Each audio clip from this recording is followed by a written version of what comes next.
Stand up, New York Giant fans. Sorry, I'm a couple minutes late, guys. My fault. I got late from coming home from a movie. But Baddog, what's going on, my man? We're in first place. Yeah, we are by a half game over the Dallas Cowboys. That's right. That's right. We're in first place. Dallas has the worst record in football. Just want to put that out there. Yeah, we're going to talk about that game, I'm sure, a little bit tonight. Obviously, we're going to talk extensively about the New York Giants, the Denver Broncos. Baddog, we finally have meaningful football. It's been a long time, man. Yeah, it has. It's definitely been a long time. I'm excited and nervous as usual. But I'm excited, man. I'm ready for some Giants football. I'm ready to have like fans back at the stadium because obviously that wasn't a thing last year. So just going to be a totally different vibe at MetLife Stadium. I think Giants fans are going to get behind their guys. And I'm definitely looking forward to it, man. I think we match up pretty well with Denver as far as the running game goes. And, you know, Barkley's supposedly going to play, and we'll see. But I mean, we're optimistic every year. But this year, I really do believe that the Giants can make some noise in this division. Yeah, we're going to talk all about it. I'm excited. Just going to say hello to a couple people in the chat. What's going on in Afghanistan? What's going on, Nikki? What's going on, Lord Commander Manny? What's going on there, Albin? What's going on, Rolly Mamet?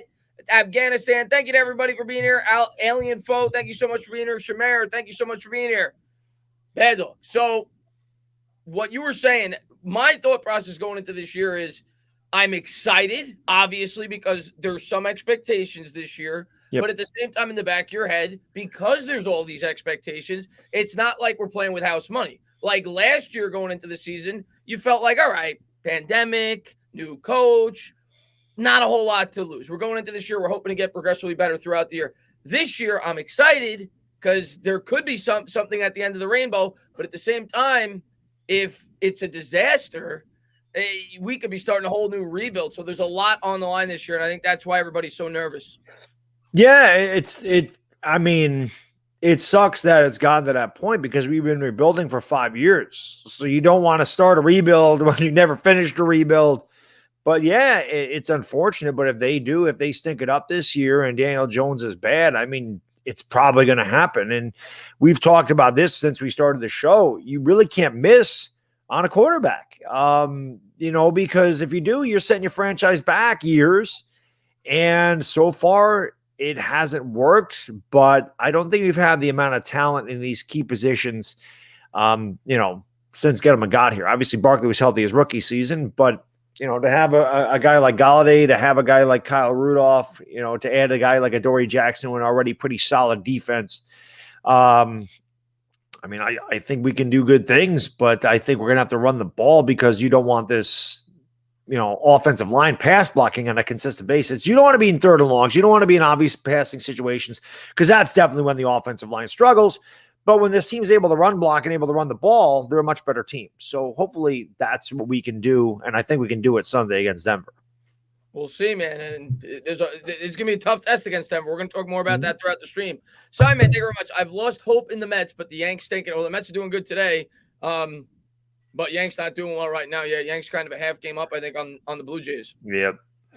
Cody, man, thank you very much. Going to both week 2 and week 3. We are going 3-0. So you're going to Washington for the second game. That's awesome, Cody, man. Enjoy it, buddy. And one game at a time. I'm not thinking about week 2. I'm not thinking about week 3. I'm thinking about week 1. Although I do want to talk about the Giants catching some breaks on their schedule. I'll say that. You know, you look right now today, news came out that I think Michael Gallup is probably going to miss 4 to 5 weeks. Good chance he'll miss the game. And La'el Collins, their starting offensive lineman, is suspended. And on top of that, Curtis Samuel's hurt, so he more than likely won't be playing against the Giants week 2 with the Washington football team. And we already knew about Michael Thomas. We already knew, you know, that the Falcons traded away Julio. So the Giants seem to be catching some breaks at the beginning of the year. New Orleans won't be at home. We'll see if the New York Giants can capitalize on it. Yeah, they're breaks on paper, but, you know, we have to obviously take advantage of it. But, yeah, I mean, obviously the big thing for all teams is health. And we've certainly struggled keeping our guys healthy. I mean, we're not going to have Evan Engram, and that kind of sucks because I understand that he has certainly been aggravating, and I've certainly went off on Evan Engram a number of times. I just feel like he was going to have a good year. I don't know why. Contract season, a lot of times guys do concentrate a little bit more. And really, I think that's Evan Ingram's biggest fault is just lack of concentration because he's always open. He just doesn't catch. But if he ever did learn how to catch the ball, I mean, he'd be a really good weapon. But yeah, I mean, so far so good for us. Our injuries seem to be during preseason, and hopefully it stays there and we can stay healthy and we can capitalize on the breaks that have been given to us early in the season. We'll see. The other potential break is Bradley Chubb. We'll see about that. Word is that even if he's going to play, he's not going to be 100%, which that's the big worry going into this game, the offensive line, the tackle position specifically with those two edge rushers. And if he is forced to miss the game or if he is limited, well, then maybe you could, put a little more help towards Von Miller, double him, and maybe that, gives Daniel Jones a little bit more time to throw. So we'll see if the New York Giants could take advantage of the situation presented to him. Cody, man, thank you very much. Blow and hose on the house once the G-men drop a meat missile on the Broncos. Let's go, Big Blue. And we're going to talk a lot about that matchup tonight. Cody, man, thank you very much. Listen, man, when I think of the Denver Broncos, do I think they're being slightly overrated by some people? Perhaps. They won 5 games last year. I watched your video today. It was hysterical. Teddy Bridgewater, I personally think he's a game manager. That's what he is. He's not going to beat you. The guy's only had 2 games. He's only had 2 games in his entire career where he's thrown more than 2 touchdowns. So he's not going to go out there and he's not going to light the house on fire against the New York Giants. No. The Giants got to pick their spots. They got to try to create some turnovers. But obviously the strength of this team is their defense. They rebuffed the defense. They brought in 2 new corners. They got Von Miller back. They drafted Patrick Surtain. And last year they were the number 1 red zone defense in football. The New York Giants were the second worst team in the red zone. We did have the second best red zone defense, though, so it may be a game of a lot of field goals, but that's their strength. We can't turn the football over. They got a great pass rush. They got a very strong secondary. So it's going to be a challenge. We've been talking about this for a few weeks, and it comes down to establishing the run. With Saquon Barkley, we'll see how many touches he gets in this game. Devontae Booker as well will be involved. Yeah, and again, man, I think with the Giants, and I'm not taking anything away from Denver's defense, but I think part of the reason that we struggled in the red zone was no Saquon Barkley. I think if you have Saquon Barkley, it certainly changes what defenses do down inside the 20-yard line. And again, with a guy like Kyle Rudolph and a Kenny Golladay, we don't have those big receivers down there, that can get I hate that fade route, but if you're going to throw a fade route, you want to throw it to a guy that's 6'4", not a guy that's 6 foot tall. So there's just a lot of bigger targets there. And again, Saquon Barkley, guys like Kadarius Toney, who could do a lot of things down inside the 20. You can get very creative with a Kadarius Toney. Like we talked about, jet sweeps, end arounds, maybe bubble screens, maybe wildcat. There's a lot of things you can do with Kadarius Toney inside the 20 that could keep defenses guessing. So it's going to be on Jason Garrett to be creative with the play calling inside the 20 to kind of try to confuse Denver's defense and get, mismatches against certain players that you want. If you could get Kadarius Toney on a linebacker or something down inside the red zone, obviously that would be a big plus for us. But I think that the Giants having all those weapons inside the 20, completely different skill sets from players that we haven't had in previous years, I think that could certainly benefit the Giants. Yeah, and I'm 100% on board with you on that. No doubt about it. Barkley changes everything. I said it today in my video. We lacked big plays last year. He brings that, and he's as good as anybody in that department. So we'll see if he's healthy, and I don't think he's going to get more than 10 touches. But even if he doesn't, Golladay, yes, he's going to be rusty, like he said. He's still capable of going up and catching a 50-50 ball. Toney, to me, could be a huge, huge X factor in this game. We don't know how he's going to be utilized in the offense. Right. Didn't play all preseason. There's no tape on him at the NFL level. We know he's super versatile. And I am calling for a trick play in this game. I really am. I think back to the last time we played a Vic Fangio defense. I said this earlier this week. The Chicago Bears, 2018, a game. How do we win, Baddog? That was probably Saquon Barkley's best game as a pro. I mean, he jammed the ball down that defense's throat, one of the best defenses in football. We were able to establish the run against them. And you think back, we had a trick play with the Odell Beckham pass to Russell Shepard for 49 yards. So I wouldn't be shocked in this game if the Giants try something like that at midfield with Kadarius Toney throwing the football. I think they're going to try to get creative against this defense. I think they have to. And I think that'll alleviate some of the fans' pressure on Jason Garrett saying he's very vanilla. But again, Garrett's going to have to call something creative. There might be some trick plays. The Giants are going to have to think outside the box. Denver's defense is tough, and our offense certainly hasn't been a juggernaut. The last couple seasons, last 3 seasons, whatever, since 2016, we really haven't been a good offense at all. So, yeah, I'm anxious to see how we utilize Kadarius Toney and what Jason Garrett's game plan is for guys like Saquon Barkley and Kadarius Toney. It'll be very interesting. As far as the video I did today, you can expect one of those probably every week. The hype and hate, Uncle Lou always does a hype and hate video. And obviously, I like to talk a little trash. So why not? I figured let's try to fire up the Giants. Let's get some hype going, man. People seem to enjoy it. You know, the funny thing is I wouldn't have hated on Denver because I really don't. Like I said in the video, who the hell cares about Denver? Like it's nobody. And obviously I hurt Denver fans' feelings, which is what those videos are supposed to do. They got their panties in a bunch. Like I said at the beginning of the video, little bitches can't handle trash. Go, I don't like you. Oh my God, it's sports, man. Grow good thick skin, but yeah, man, I plan on doing that once a week. Why the hell not? But there's people on Twitter, man. I mean, Monte Ball, shut your mouth. Who is he? I mean, okay, let me start talking trash to the Giants. You're the Broncos. We don't care about one another. Nobody. Yeah. There's no rivalry between the Giants and Broncos. Why Broncos fans talking crap like their team's good? They won 5 games last year. They haven't had a 10-win season since their Super Bowl year.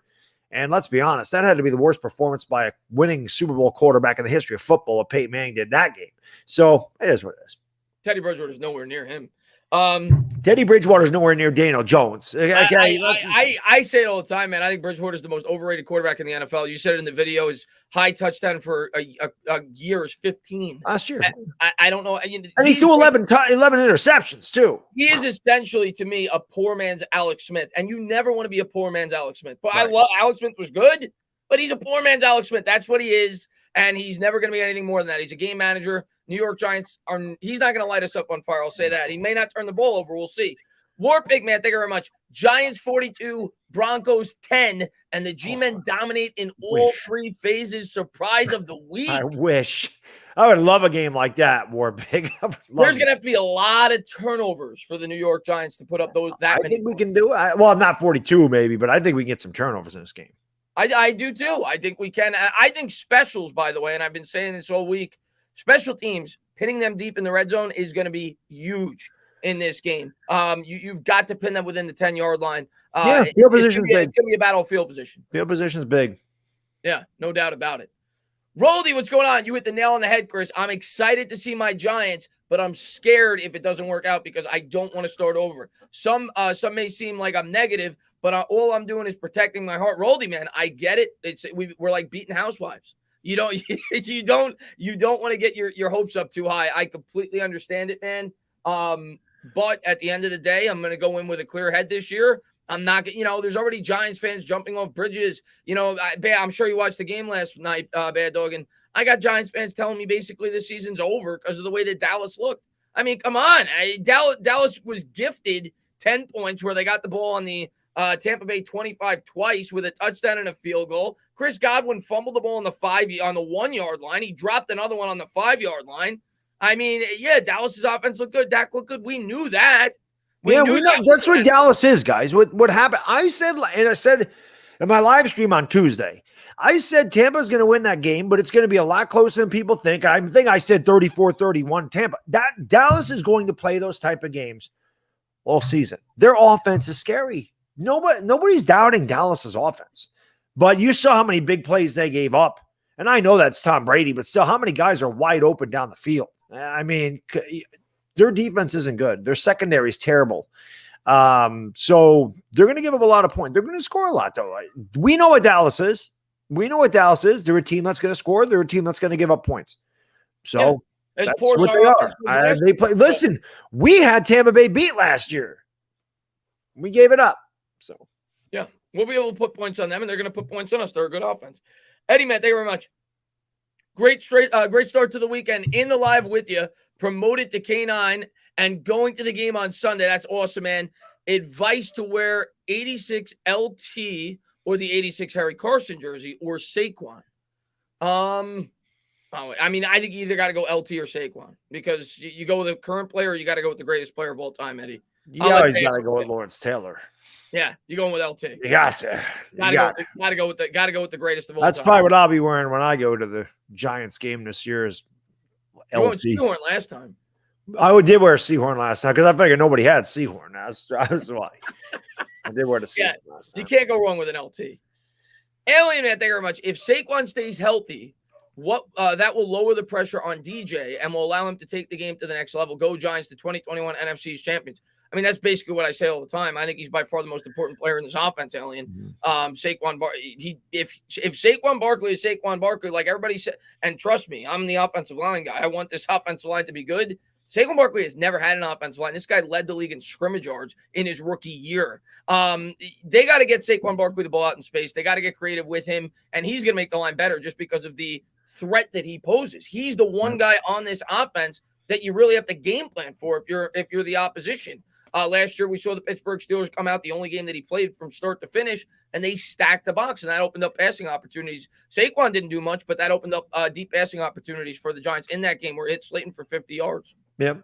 Yeah. I gotta say to Roldy real quick, bro. Just open your heart up, man. If it gets stepped on, it gets stepped on. I mean, look at the freaking Yankees, what they did to me. All right. So 3 weeks ago, I had this team said they're World Series contenders, and now they look like they couldn't freaking beat a AAA team. So that's just the ebbs and flows of sports, especially baseball. And I always love when people are like, "Oh, you said this 2 weeks ago." Yeah, because I guess people don't listen to like talk radio or like professional people that do this.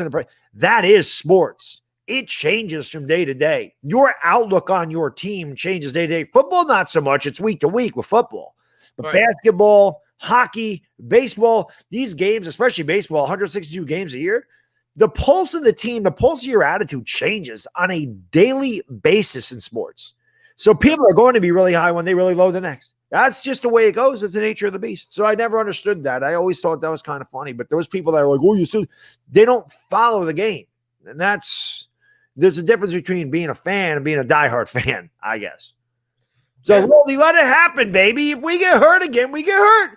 We've seen 4 championships here. What's the point of being a fan if you're not going to go in there? Just let it happen. Let it happen. Go all in, and if it happens, it happens, man. And 1 year to work out. Nikki, thank you so much. Baddog Talkin 9/11 stream for New York. R.I.P. Dad. Well, like every Giants game, I'm gonna be doing the night before stream like I always do for the Giants. I think Nikki told me that you were doing a Met Yankee game tomorrow. I think. No, I'm not gonna be home tomorrow. Oh, you're not doing that. I don't want to be home tomorrow or not. Oh, okay. Yeah, I will be live tomorrow. I guess we can talk about 9/11 briefly. I will be live tomorrow, but it's gonna be in preparation for the game tomorrow. I'm gonna have a couple of YouTubers. I'm gonna have you guys video in. So I will be doing that. But yeah, Nikki, thank you so much. I appreciate it. And Simon, he says, how do you guys feel about Golladay being Jones's guy? I'll let you start on that, and then I'll go. I don't know if he's Jones's guy. They don't really have a rapport yet. I don't know what they're going to be together. You hope that they have something. I mean, Eli and Odell had it immediately. And I'm not saying Golladay is Odell Beckham in his prime, because really, when Odell was in his prime, the guy was one of the best receivers in the league, hands down. And it is almost like Odell Beckham was hurt his rookie season. He had the hamstring, didn't play in the preseason, missed the first 3 games, and didn't start game 4, but ended up a touchdown in Atlanta. And they just had it. Eli and Odell had it immediately. So you hope that that's what happens with Jones and Golladay. Yeah, you got to hope that they just have it immediate rapport, an immediate connection, because Golladay was brought in here to be the number 1 receiver. We paid him a lot of money. And he's going to have to produce if the Giants are going to be successful. He's going to have to produce if Jones is going to be successful. Yeah, I mean, here's what I'll say, man. It's the best wide receiver that Jones has had since he's been a New York Giant. I don't even think that's debatable. But they haven't had a chance to build much chemistry. I've said it all along. I think he fits the scheme very well. And I'm hoping he could have a Plaxico Burress-like impact for Daniel Jones, like Burress had for Eli Manning. Eli Manning early on in his career had that guy that he could throw the ball up to, catch the 50-50. That's what Golladay brings to the table. You're talking about a guy who led the league in touchdowns just 2 years ago. If Galladay's healthy, I have no doubt in my mind the schematic fit, the talent, he is going to be productive for the New York Giants. The question is, can he remain healthy? And I think that's a major question mark going into the year. He's already had a hamstring injury. We know that could be reoccurring. Last year he missed 11 games. So that was the gamble the Giants took when they signed him to that 4-year contract. But if he's on the field, I do think Golladay will produce this year for the New York Giants. And I do think he's the best receiver that Daniel Jones has had since he's been in a New York Giants uniform. And Ray, man, thank you so much, man. I really appreciate it, man. Stand up, new member. Thank you so much, man. Going to be having a member stream on Sunday before the game. So hopefully you pop by for that, Ray, man. Thank you very much, buddy. And let's see. And we got time. He says, going to be Teddy Bridge over troubled water. on Sunday. Not bad. Damn right. Not bad. Yuri says, I know it's one game at a time, but the Cowboys special teams stink. Judges taking note of that. That's a good point. Tampa Bay had 2 really long kick returns last night. I think they brought one back to like the 42, and then Brady had like a 43, I think, and then Brady had a 57-yard touchdown drive on 2 plays, and then they had another return out to like the 35. So that's a good point. They did struggle in special teams last night for sure. Yeah, Tampa had a good punt return at one point in that game too that got him inside the 30. So that is definitely something, that I admit I fell asleep at the beginning of the fourth quarter, man. I was exhausted. I need some damn sleep. So I fell asleep. I missed the end of the game. I just saw Tampa Bay 131-29. But I mean, I saw enough to know Dallas is exactly what I thought they were going into the year. Yeah. I mean, Parsons struggled in coverage, which I thought he would, going against Brady, and their second cornerback is a disaster. And of course, I want to say, well, hello, friends, Mark Holmes. Already making a video that Dak is the comeback player of the year. Okay. Like, Mark. I mean, come on, man. It's one game. Come on. Alien says, you look good. I'm not going to lie.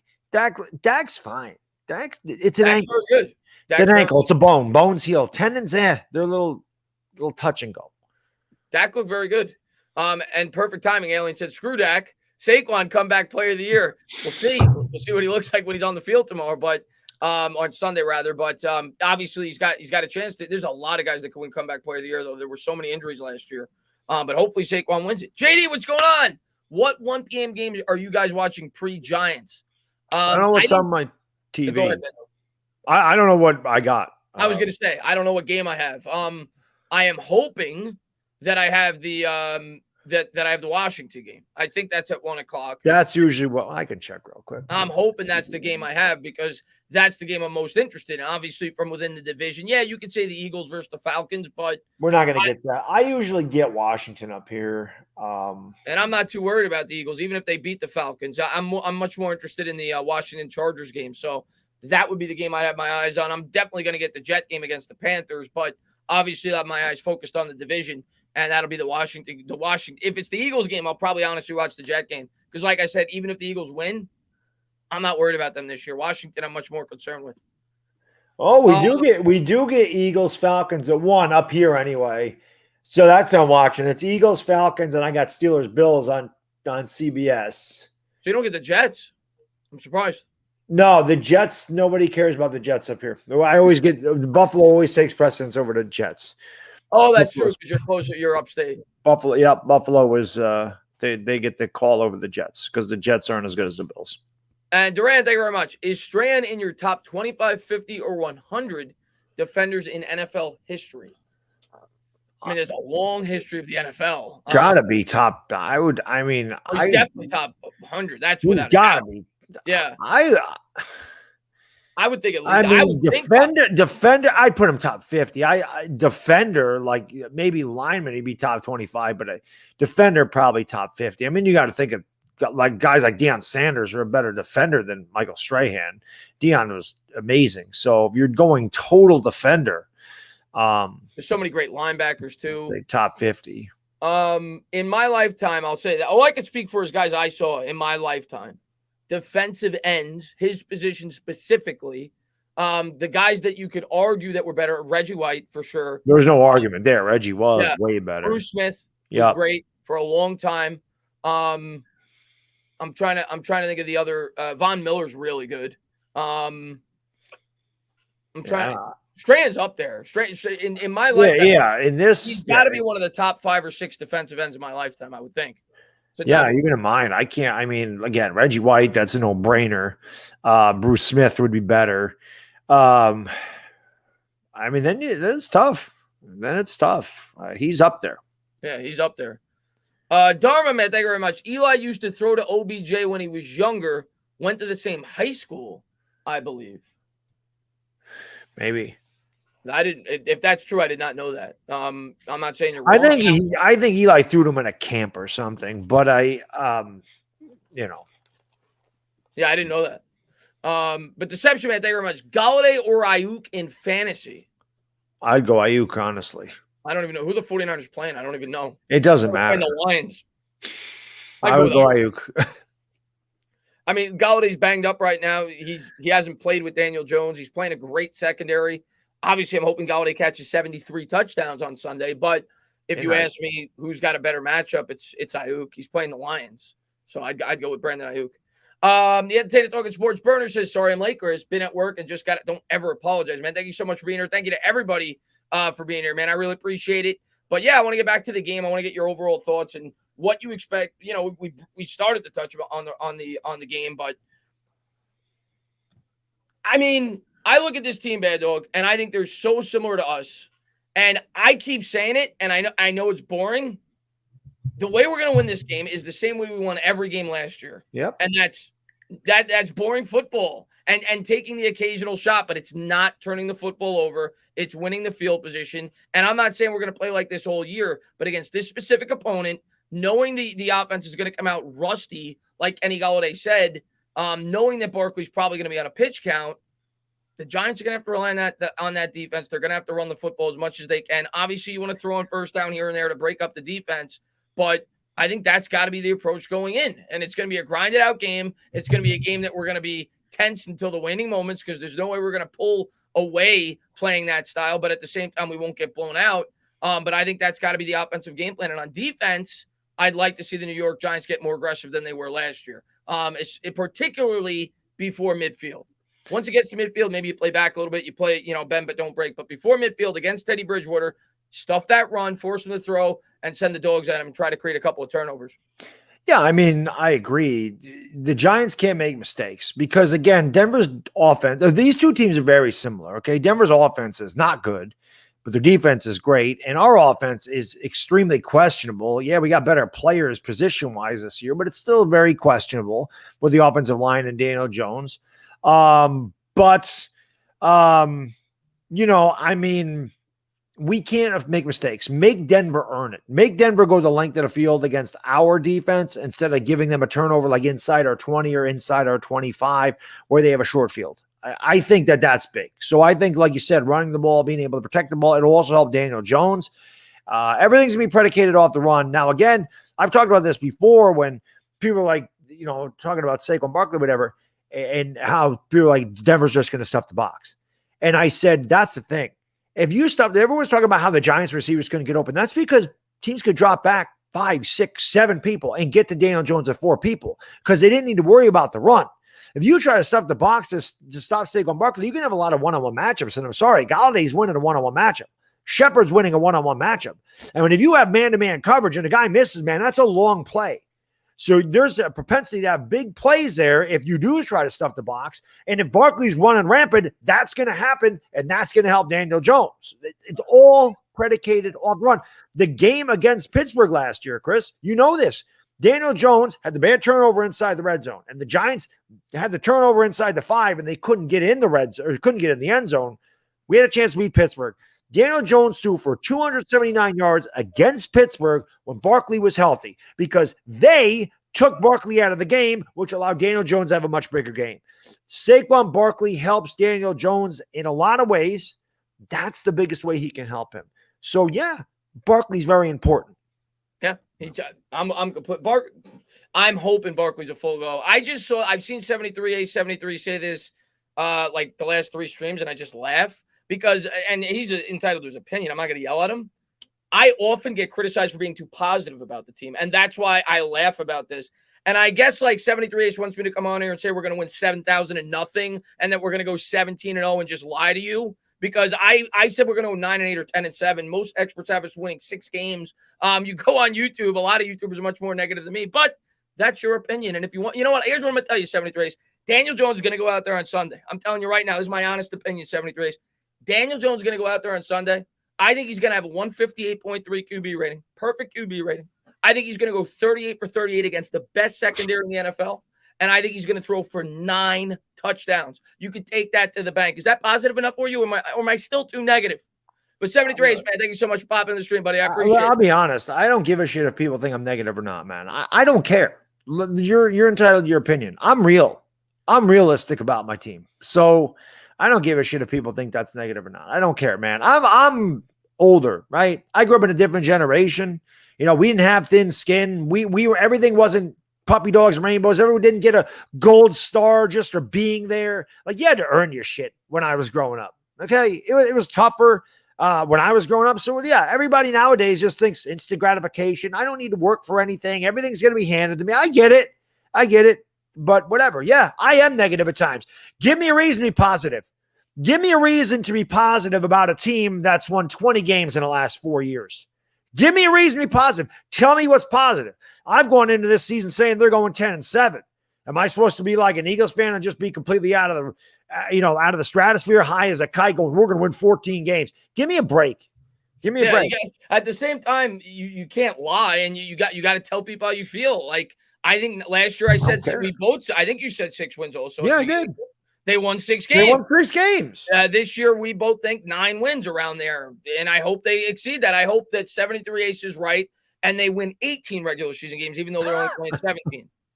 So I hope you're right, 73 Ace. Like I said, I don't care. People are going to call me. That's fine. I'm realistic, man. Yeah. I'm realistic. I'm realistic not just about sport. I'm realistic about life. This is why I've succeeded in life. Because you got to accept shortcomings. You got to accept negatives. It happens. Life isn't perfect. Your teams aren't perfect. Our job isn't to be, let's just talk about every single thing positive. Our job is to talk about the team as a whole. And if there are negatives, if there are drawbacks, or if it's Daniel Jones, if it's the offensive line, if it's the injuries, our job on YouTube is to talk about it. If that's negative for you, oh well. That's just what it is. That's how it goes. I'm not just going to discuss all positives and not discuss negatives. And at the same time, I'm not just going to discuss all negatives and not discuss the positives. I do both. Try to be balanced. Inferno, man, thank you very much. What's good, Tane Bad Dog? Adjusting to college has been rough, but managing well. I hope you're doing well in college, man. Thank you so much for being here. We rivals, but best of luck this season, week 12. Oh, we're going to be at the game, man. I can't wait, Inferno, man. But thank you so much for tuning in the stream. And, good luck against the Falcons. You're going to need it. Yeah. Mike, man, thank you very much. He says, my favorite two, Batman and Robin. You guys are better than any duo on WFAN. I don't know if that's true, but we appreciate it. No, it's true. I don't know if that's a compliment for us or more of like a bash for WFAN. It's a compliment for us. We'll take it as a compliment. We're going to be positive, Chris. That's a positive. Don't be negative, Chris. Don't be talking about how WFAN sucks and it's a negative. Don't be negative, Chris. But Mike, man, thank you very much, man. I appreciate it. And John says, I think Kyle Rudolph is going to be a big help to the tackles this year. And Rudolph kind of hinted at, how he thinks he's going to be utilized when he was asked about it in a press conference, I think like 3 or 4 days ago. And he said, yeah, I got a pretty good guess of how they're going to use me. And then he mentioned both Bradley Chubb and Von Miller. And I expect Kyle Rudolph to do just that. He's going to, especially in a game like this, I think you're going to see the fullback a little bit more, I hope at least, to help protect the quarterback, get that extra blocker, 2 tight end sets. And Rudolph is a solid blocker, as is Caden Smith. So maybe it's a blessing in disguise a game like this. But I will say, and we've said this leading up to it, I do think Evan Ingram would have been useful in the passing game in this game, being that I think they're going to have to work the middle of the field. But we'll see what they do. Maybe they use Shepard in a certain way, Tony in a certain way, get Caden Smith involved some way, shape, or form. But yeah, Rudolph's blocking, especially in a game like this and the next game against Washington, against those edge rushers, helping out with the tackles is going to be huge for this football team. Yeah, again, they're definitely going to need some help. I mean, the Giants, again, this offensive line, we talked about this ad nauseum in the offseason, looking at the first 2 games. Both of these 2 teams, Washington and Denver, mirror us. Neither team is going to light the world on fire with an offensive explosion, but both of those teams have incredible defenses, especially the front 4.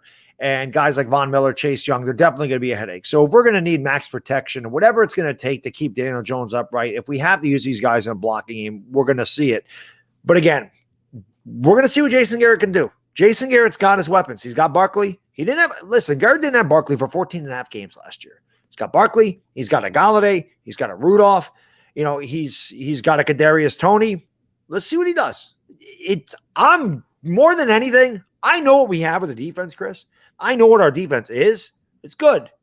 I'm anxious to see exactly what we can do on offense. I'm anxious to see what Garrett's playing. Is he going to be really aggressive? I mean, maybe he is aggressive. Maybe he does do some trick plays. Maybe he does think outside the box. And maybe he does do 3 yards in a cloud of dust. But we're going to see. I think the Giants are going to be more aggressive this year. I really do. And it may not be in this game. It may take a couple of weeks before they're completely hitting on all cylinders. But they increased the role of Freddie Kitchens. They brought in the guy from LSU. I can't remember his name off the top of my head. And even Garrett has come out and said that they need to throw the ball more down the field. And you look at the pieces they've brought in. John Ross, Kenny Golladay, Kadarius Toney. Those are big play threats. Yep. So I really do think they're going to make a concerted effort to be a much more aggressive offense this year. Now, it may not happen game one because you have to, you have to make your game plan based on the team you're going up against. And you can't turn the football over in this game. You know they're not a very strong offense. You know they have a very strong defense. But I do think we're going to be a much more aggressive offense this year. I don't really have a doubt in my mind, to be honest with you. We have to be. We definitely got to take some more chances. I mean, you don't want to turn the ball over, obviously, but they definitely do. With those guys out there, you're going to have to take more chances. Last year, like you said, man, the Giants knew how to win. That was limit mistakes, run the ball, play defense. That was the way we were going to win. That was their only choice. Right. And it worked. I mean, we were 5-3 the second half of the season, so they figured it out. I mean, it might have been boring, but they were a winning team the second half. And hopefully now that we got some more weapons, maybe they can build on it, an easier schedule. I don't understand why everybody thinks Denver just – I don't get it. Like, I don't know what Denver did that's so great that makes everybody think they're just going to come in here and walk out with ease. They had a lot of – I mean, they got Von Miller back. I think a lot of people are looking at that, but he's 32 years old. They added two pieces in the secondary. And they got their receiver back from last year. I forgot his name off the top of my head. The guy who got hurt the first game last year. Their best receiver, Sutton, I think, right? I think he got hurt last year, if I'm not mistaken. So they got him back. They added Von Miller. They added two pieces in the secondary. They drafted Surtain. I get the,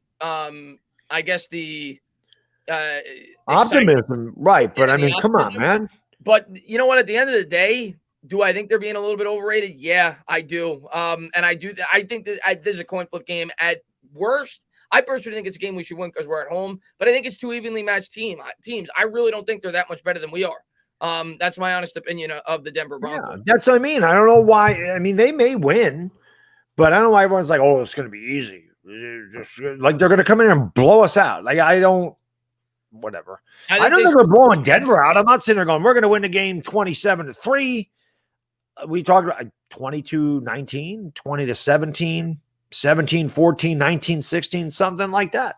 I think it should be a close game. Watch it be 34-31. That's you expect the great pitchers duel, and it's 7-6 in the third inning. Yeah. I think a lot of people also saw the performance of our offensive line in the preseason game, and it kind of lowered a lot of people's expectations. That's understandable. Yeah, but it's a preseason game. They could have been working on things. Let's see how they look in an actual game. Yeah. And the gourmet, thank you very much. Chris, I'll be eating a slice of gabagool and watching Garrett's head, which is red like sauce. And my mama Mia's gagoots. What's going on, Gordon, man? Thanks for popping in the stream, buddy. And Thigh Hercules, man, what's going on, buddy? He says, nightmare alternate universe. Baddog is an Eagles fan. Chris is a Cowboys fan. Max Kellerman is a Giants GM. And EDP is FaceTiming me at 3 a.m. Just kidding. Go, Gina. I mean, it's all very scary, but EDP is certainly the scariest of all those options. But yes, I would be petrified if I was a Cowboys fan, and I'm sure Baddog would be equally petrified if he was an Eagles fan. Yeah, I would impale myself. Ed, man, I saw some comparisons of Kadarius Toney being compared to Tyreek Hill. That is probably a huge stretch, but excited to see the kid move after that is a huge stretch. If I'm being honest, and I like Kadarius Toney, and I hope he is Tyreek Hill. Tyreek Hill is Pat Mahomes. He has Andy Reid. And Tyreek Hill runs like the wind. Not to say that Kadarius Toney's not very fast, that he's not very nifty. We've said it a lot. I think Percy Harvin's a more proper comparison. I think he's that type of player. Curtis Samuel, a guy that you're going to use in the backfield, a guy that you're going to kind of move around the football field. I think that's the type of wide receiver you're getting. Even Deebo Samuel with the San Francisco 49ers. I think he's that type of wide receiver. I don't see so much Tyreek Hill as I do those guys.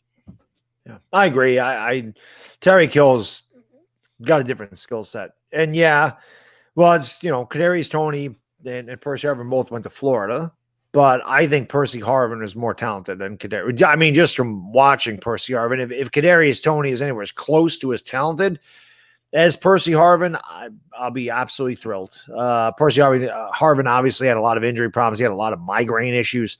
Hopefully, Tony does not have these injury issues because he's had a very strange offseason. So hopefully all that crap's out of the way, and he can go forward and play 17 games for us this year. Percy Harvin was damn good. Yeah, like I said, if he's anywhere as close to Harvin, we scored. Yeah, he just had injury problems. Yeah. NFL experts, man, they were much. Tane and Baddog, man, these Cowgirls, dudes, a loss is a loss. I don't give a crap if Dak or Cooper played good. Cowboys D looks elite. It looks incredible. And I hope it keeps looking like that.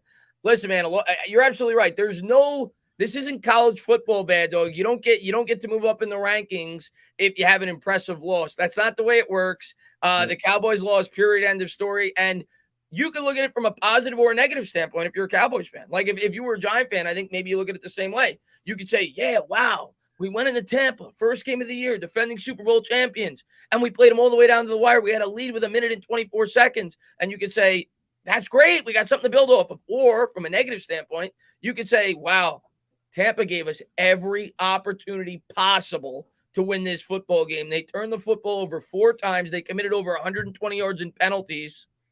And we still couldn't win the football game.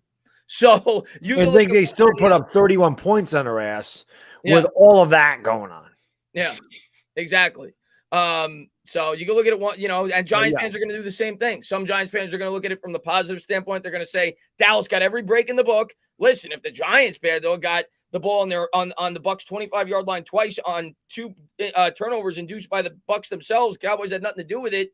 I would say, we're going to be in that game, especially if they fumble on the 1-yard line, all the breaks that Dallas got. So a Giants fan will look at it and be like, yeah, well, look at all the breaks they got. They still couldn't win. And the negative Giants fans will look at it and they'll be like, well, the Dallas offense looked really good. They blocked well. And so there's different ways to look at it. A loss is a loss in the NFL. There are no style points. There's no ranking system in the NFL. So they're 0-1. They got the worst record in football, and they're in last place in our division. So there you go. They took a loss. You got to love it. PJ, man, thank you very much. Is Chubb playing? I don't know yet. He's questionable. From what I read today, and I read this, about 4 or 5 hours ago. If he does play, I think it is confirmed that he will not be 100% and he will be limited. And from what I read, and this may change as of tomorrow, I don't know, PJ, he's going to be a game time decision. That's what it sounded like. They're going to test him on the ankle. They're going to see what he looks like. But if he does play, at least the reports that are coming out is he will not be 100% for the football game. And then he says, and do you all think Surtain starts at cornerback 2? He is. I think we should definitely target him. I got to do more research on that. I know they added 2 cornerbacks. I think Surtain's going to play. I don't know if he's going to be starting cornerback 2. I'm going to do more research on that, though. I'm going to have my preview video up tomorrow. But if he does, I'm with you. A lot of people have said how good Surtain has played all offseason, preseason rather. He's a rookie corner. You got to test him. Got to make him prove that he can cover. Yeah. And Darry, man, thank you very much. Giants fans, stop overreacting about the Cowboys. Most of the time, divisions are won and lost on health. Last year, the Washington football team won because they were the healthiest. Big lottery, especially in division like this. Love you guys. Health is a huge key in football in general. So you hit the nail on the head there, and you're absolutely right. Dallas lost their most important player. We lost our most important player. So that definitely had a lot to do with it. Yep. If Dak doesn't go down, Dallas wins at least 8 games last year. And if Saquon doesn't go down, the Giants probably win 7 or 8 games. Maybe. I mean, they were 2-3. They should have been 0-5, even with him playing like that. They should have never beat us, and they should have never beat Atlanta. But yeah, I losing Dak. They had no chance when Dak went down. That was pretty obvious, especially when then Dalton went down. And they had DiNucci playing. They really had no chance. DiNucci, oh, my God Almighty. Ben DiNucci was a starting quarterback last year for the Cowboys. Mm-hmm. Stephen, man, thank you very much. With the way these Broncos fans here have been talking smack, I hope we smoke them. Also, I'll be at MetLife Week 3 for my Giants. That's a great game to go to, especially if you're an Eli fan. You get to see Eli Manning's number get retired, man. That's awesome, Steve. So enjoy the game and let Denver talk the smack, man. And it's not just Denver, man. It's a lot of people seem to think they're going to come in here and they're just going to blow the doors off. They're not taking away. Denver's won 3 games, Baddog, since 2017 on the East Coast. They're 3-11, I think, or 3-8. And they were all last year when there were no fans in the stands. That's a factor, too. Traveling across the country, that is a factor. Yeah. I don't know. I don't know why Denver's being as propped up as much as they are. Not to say that I don't think they can win. They definitely can.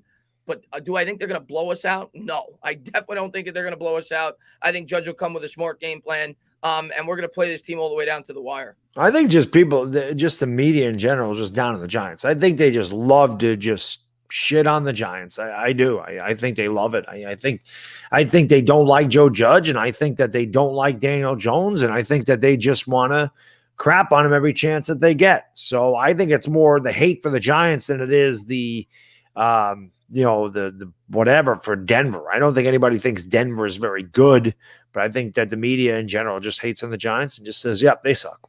That's pretty much it. We're going to find out soon. Christian, man, thank you very much. Pat Shermer's revenge game. He knows, and that's a great storyline as well going into this game. Do you think that's a benefit for Denver in any way, shape, or form, being that Shermer's very familiar with Daniel Jones? No, because Shermer's game plan for Jones is completely different than Jason Garrett's. So, yeah, he might know Jones's strengths and weaknesses, but that doesn't mean that Jason Garrett's going to call the plays that Pat Shermer thinks he's going to call. So, I mean, he could say, yeah, he's weak going to his left, or he's not going to pressure up the middle. I mean, but by this time, everybody knows the book on Daniel Jones. I don't think that Pat Shermer gives them any kind of edge. There's film on Daniel Jones. Teams know what they got to do. Teams know how to get to him. Teams know his weaknesses by now. If it was his rookie year or something happened where Shermer, or like a college coach or something that knew the guy and it was his rookie season or something, say Shermer was his college coach at Duke, and then he ended up at Denver, then I think maybe there's an advantage, but I don't think there's an advantage just because I think, like I said, every team's got film on him. Every team knows what his strengths and weaknesses are. So I think Denver is fine with or without Shermer. Denver will know what they're going to try to do. If it's a factor, I think it's a very minor one. But it's a cool storyline though. Shermer going up against his former team with the New York Giants. And he had, you know what, and I think you agree, you hated Shermer as a head coach, and all Giant fans did at the end, but Shermer always came across as a great guy, and he had a lot of great things to say about the Giants. He had great things to say about Joe Judge. He had great things to say about Eli Manning, Daniel Jones. So obviously this week, I hope we kick their ass, but I wish Shermer nothing but the best. I thought he was a good guy, just didn't work out with the Giants. Some guys are just meant to be coordinators, and it's not like Shermer did a lot for the career of Drew Lock. So no, he did not. It's not like this guy's a quarterback guru. I mean, that's because Drew Lock's skill set wasn't Daniel Jones. They drafted Daniel Jones because he fit what Shermer wanted to do. That was why. Yeah. Patrick, man, thank you very much. I think he meant to say Gallman's. Gallman's played well as a north-south runner. Being that Barkley is bigger and stronger, could he be just as good doing that along with his other gifts? I mean, I definitely think he's fully capable of doing that. I personally think it was just coincidental. Like if Gallman played against the Steelers, he would have run the same way. You go back and watch that game. The Steelers were in the backfield every time Barkley touched the ball. Now, maybe the Steelers would have came out with a different game plan had Barkley not been in the game, and they might not have stuffed the box as much as they did. But, I think if we run block the way that we did last year with Barkley in the lineup, yes, he could do it just as effectively, more so than Wayne Gallman did. That's my honest opinion. I know Giants fans love Wayne Gallman, but there's a reason that Wayne Gallman got cut by the San Francisco 49ers, and then he got picked up to be a backup for the Atlanta Falcons. And I love Wayne Gallman. He was incredible last year. He's not on the same planet as Saquon Barkley. Let's be real. Sometimes Barkley does things that makes us upset, where he dances and tries to create big plays. But do I think Saquon Barkley could be a north-south runner? Yes. Are there going to be times where he tries to do more? Absolutely. But at the same time, you have to take that, because sometimes when he hits, he's going to hit a 40-yard play, and that's something we desperately need in this offense. I think that he needs to be more north-south, but that doesn't mean that he can't break it to the outside when it's there to be had. Yeah. Sometimes it's not there to be had, and you got to take what you can get, because, again, Gallman may not have been, sexy or anything with the way he ran, but it was much better being 2nd and 7 than 2nd and 12. So Barkley's got to learn. There are some times, hey, that's not there. They're outside. I can't break this for a long. Let me just get my 3 yards and try to break the next one, or wait for a hold open up of the next one, instead of putting your quarterback in that offensive line, a precarious situation where it's 2nd and 12. You don't want that. The Giants do not want those downs and distances, because they're in trouble if they get 3rd and 12. That's going to be a problem. I mean, Daniel Jones is going to get hit if that happens. Yeah. 100%. Roldy says, Chris, I can't believe someone said you were negative. Roldy always likes to come at me. Don't they know you are the number one Homer positive fan? The fan Chris is a negative. Listen, man, I don't think I'm as fandom as you make me out to be, but I definitely think I'm a positive fan. I don't look for the negatives in the football team, but when I feel like there's something that warrants being talked about negatively, I'm going to do it. And I hope that won't be the case this year. But if this offensive line is a disaster, you're going to see me be very negative about what Dave Gettleman did in this offseason. But we'll see. I hope that it doesn't come to that, and this offensive line is great. But, yeah, I'm definitely more positive than negative. I'll be the first to say it. I'm always a glass half full guy. I look for things that to build off of and things that the New York Giants can continue to improve on rather than try to stress on the negative. I'll be the first to say that. Mm-hmm. Dire Giants fan, thank you very much. Big surprise for me is that Sam Beal is still here. Thoughts? Yeah, I mean, I know a lot of Giants fans want him off the team, and he's been a disaster since he's been here. Last year, he sat out due to COVID. But when you really look at the depth with the exterior corners on this team, we were all frantic when Adoree Jackson may have missed time with the potential high ankle sprain.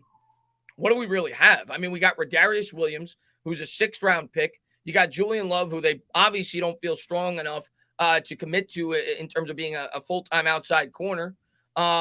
So, what do we really have in terms of guys that we could trust? So, am I surprised? Not really. Dave Gettleman spent a 3rd-round supplemental pick on the guy. He's been banged up his entire career. When he did get an opportunity, he struggled. But let's also be fair here, and by no means am I saying that I think Sam Beal is going to be good. I think it's going to be a wasted draft pick at this point. James Betcher didn't help him in the opportunity that he did get. So maybe the New York Giants are looking at him and they're saying, this is a guy with some potential. Maybe with Patrick Graham, if he does step in and get an opportunity, if he could stay on the football field, he could at least be a productive backup cornerback. Yeah, well, I mean, Sam Beal, there was talk of him being a 1st-round talent. So obviously he has talent. And again, he has been hurt. He sat out last year. He hasn't really had an opportunity. And I think that the Giants, because he is young and because he does have a lot of talent, that they're going to say, okay, well, let's see what the kid can do before we give up on him. Let's give him a chance to produce. And if he doesn't, then obviously he's gone. But like Chris said, I don't know who else you were going to go with. I mean, it might have been a surprise if they kept him instead of somebody else. I know a lot of people were upset that David Sills got cut. And I get it. He was a favorite. A lot of people rooted for him.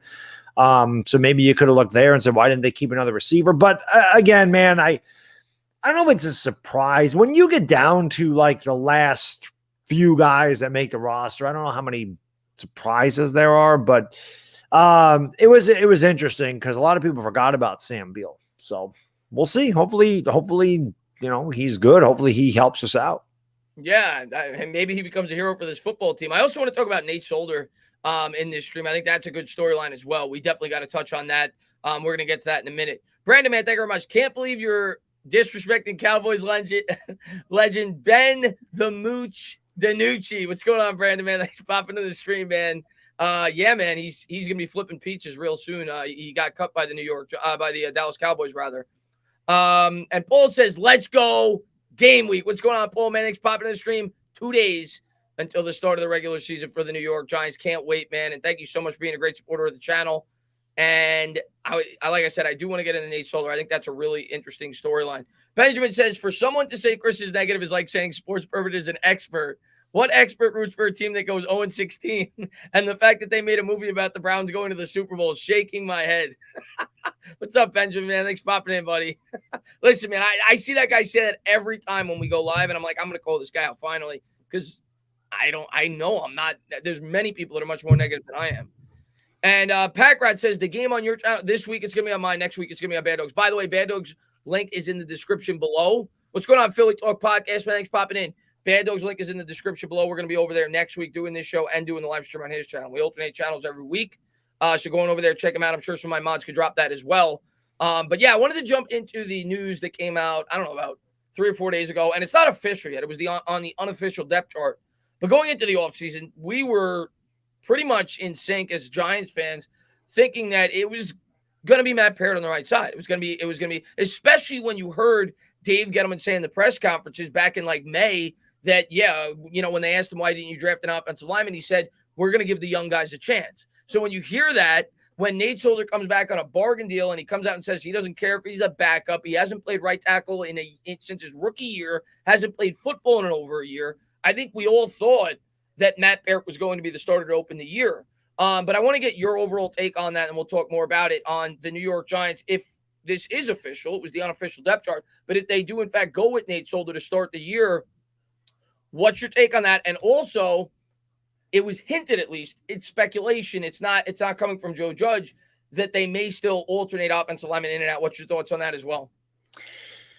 I mean, obviously they think Solder gives them the best chance to win. I think at the end of the day, that's what it comes down to. I think at the end of the day, you can't worry about hurting a player's confidence. I think at the end of the day, you put who gives you the best chance to win out there.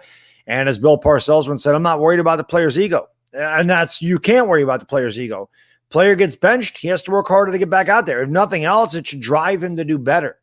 Peart was not good last year. Let's just be honest. I know I'm big and negative now. I mean, Peart was great, should have been an all-pro, but obviously Solder is greater. No, I think Solder definitely is a veteran. I think that he can help a young offensive line gel. I think that goes underrated. I mean, even Solder was not great, and he has not been great, and that's being nice, saying that he wasn't great. But I think that there's something to be said about a veteran because we lost Zeitler. It's a young squad. I mean, Nick Gates is still young. Will Hernandez is still young. Andrew Thomas, obviously very young. So I think that his leadership out there could certainly help these guys. And yeah, it wouldn't surprise me if Peart does play. I mean, Nate Solder sat out last year. He's getting older. He's had some injury problems. He's probably not going to play every snap. It might be good to keep Nate Solder fresh. I could definitely see a rotation where they use Peart and Solder. So even if Solder does get the start, it's not like Matt Peart. Maybe he'll end up playing more snaps. I mean, you really don't know. But it wouldn't surprise me if they do that. It's not going to surprise me one bit. And I don't know how much I like it, but if it is for the reason to keep Solder healthy and to keep him fresh, I completely understand. And also to get Peart experience and get him some snaps and try to get him better. I mean, I can understand that. So we'll see. It's an interesting dynamic, but I think at the end of the day, they went with Solder because Solder gives them the best chance.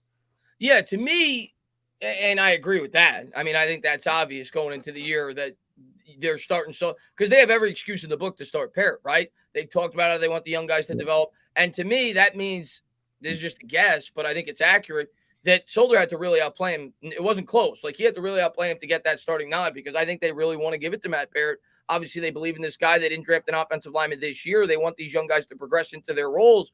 But the fact that Solder's starting, I think he really outplayed him. And I think the Giants are looking at the first two games, Baddog, and they must really feel that Peart is going to be a liability out there, at least to start the season, and he has a lot to work on. And they're going against these elite, pass rushers on Denver and Washington. And they're saying to themselves, listen, we'll get Peart in there week 3, maybe week 4 on. We're going to get him his opportunity to get in the starting lineup. We're going to start with Solder. And if Solder's good, leave him in there. You don't mess with it. But, I do think, and I know a lot of Giants fans may not believe this, it's my honest opinion, and I said it long before this happened, I do think he could be a decent tackle. I know a lot of people hate him because of the contract, and he never lived up to that. But do I think he could step in and do a slightly better job than what Cam Fleming did last year? Yeah. Is he going to be an all-pro? No. But do I think he could at least be satisfactory? Yeah, I think it's definitely possible. And at this point, I'll take satisfactory. We cannot have a tackle ruining our season if they feel that like Matt Peart is an extreme liability. As much as I hate it as a fan, I want these young guys to get the opportunity. I'm just going to roll with it and hope that the New York Giants coaching staff is right in their decision making. But yeah, and again, I don't think you want 2 really inexperienced tackles out there. I think that's a big part of it too. I think you're going to stay with Andrew Thomas. He was a top 5 pick for you. He definitely struggled against that Patriots team. I mean, there is no doubt about that. He's not that bad. I mean, listen, he has definitely had his moments where he's been awful. And he had his moments where he's been really good. He is not as bad as he showed in that Patriots game. I know he's not that bad. He's going to get beat. He needs to get better.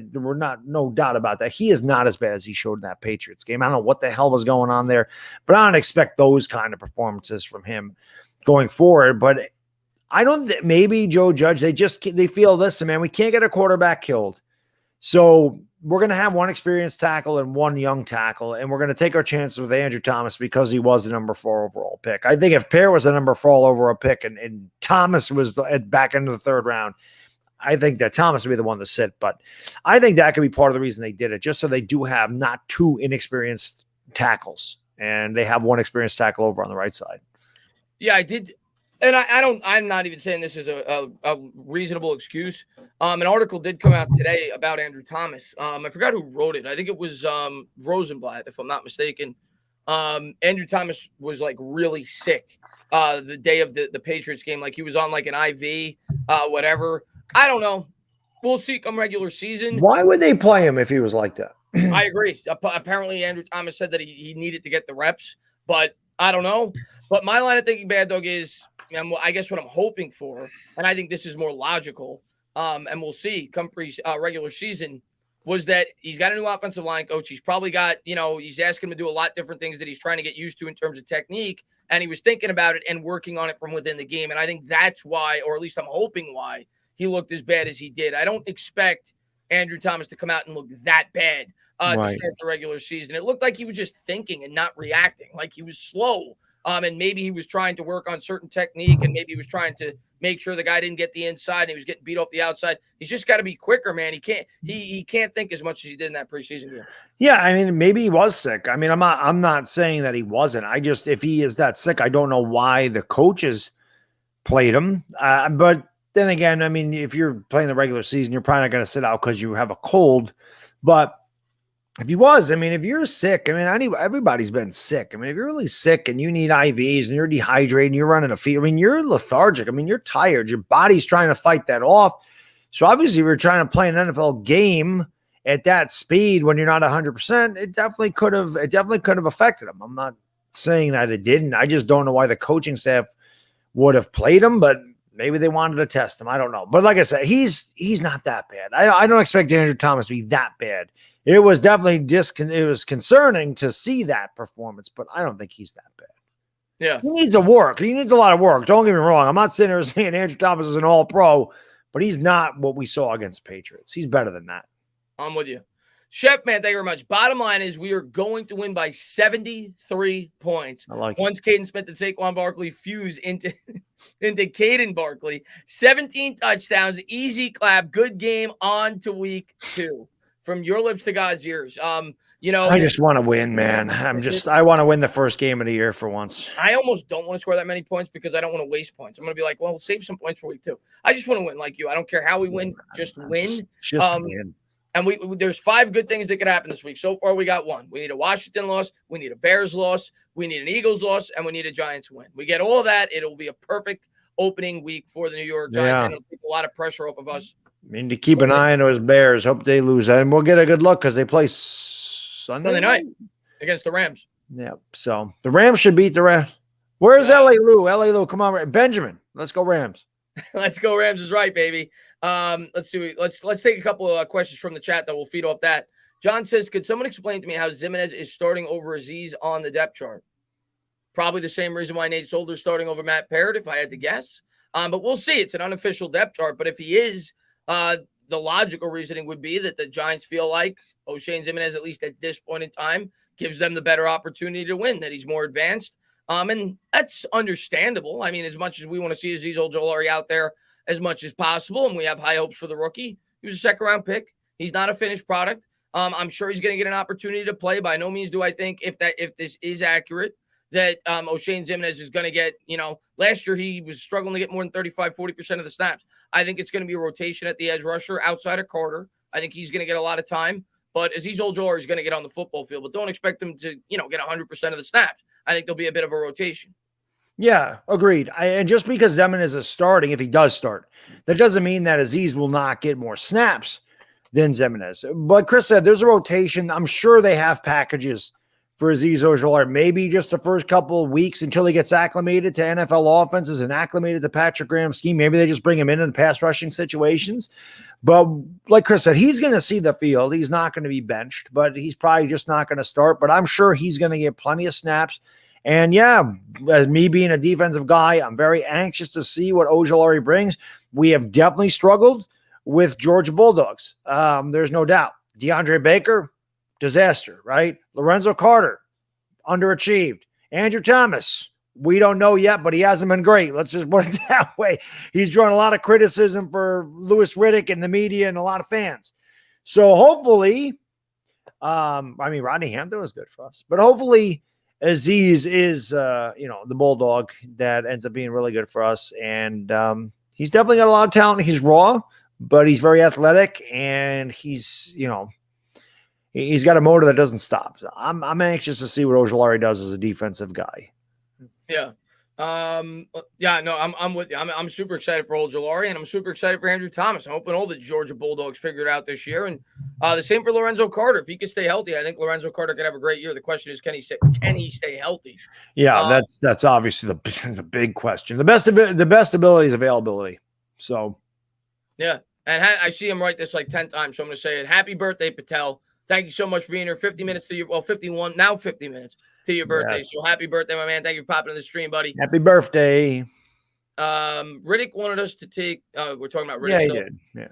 But go ahead and ask your questions, guys. We'll feed off of it. And obviously we're going to talk here for about another hour. Appreciate everybody for being here. Can't wait to see, we all can't wait to see the team on Sunday, Mark. Right now it's kind of in a wait and see approach. And, and then we're going to finally be able to actually talk about some New York Giants football. Sounds like Barkley's going to play. Sounds like we're going to be completely healthy.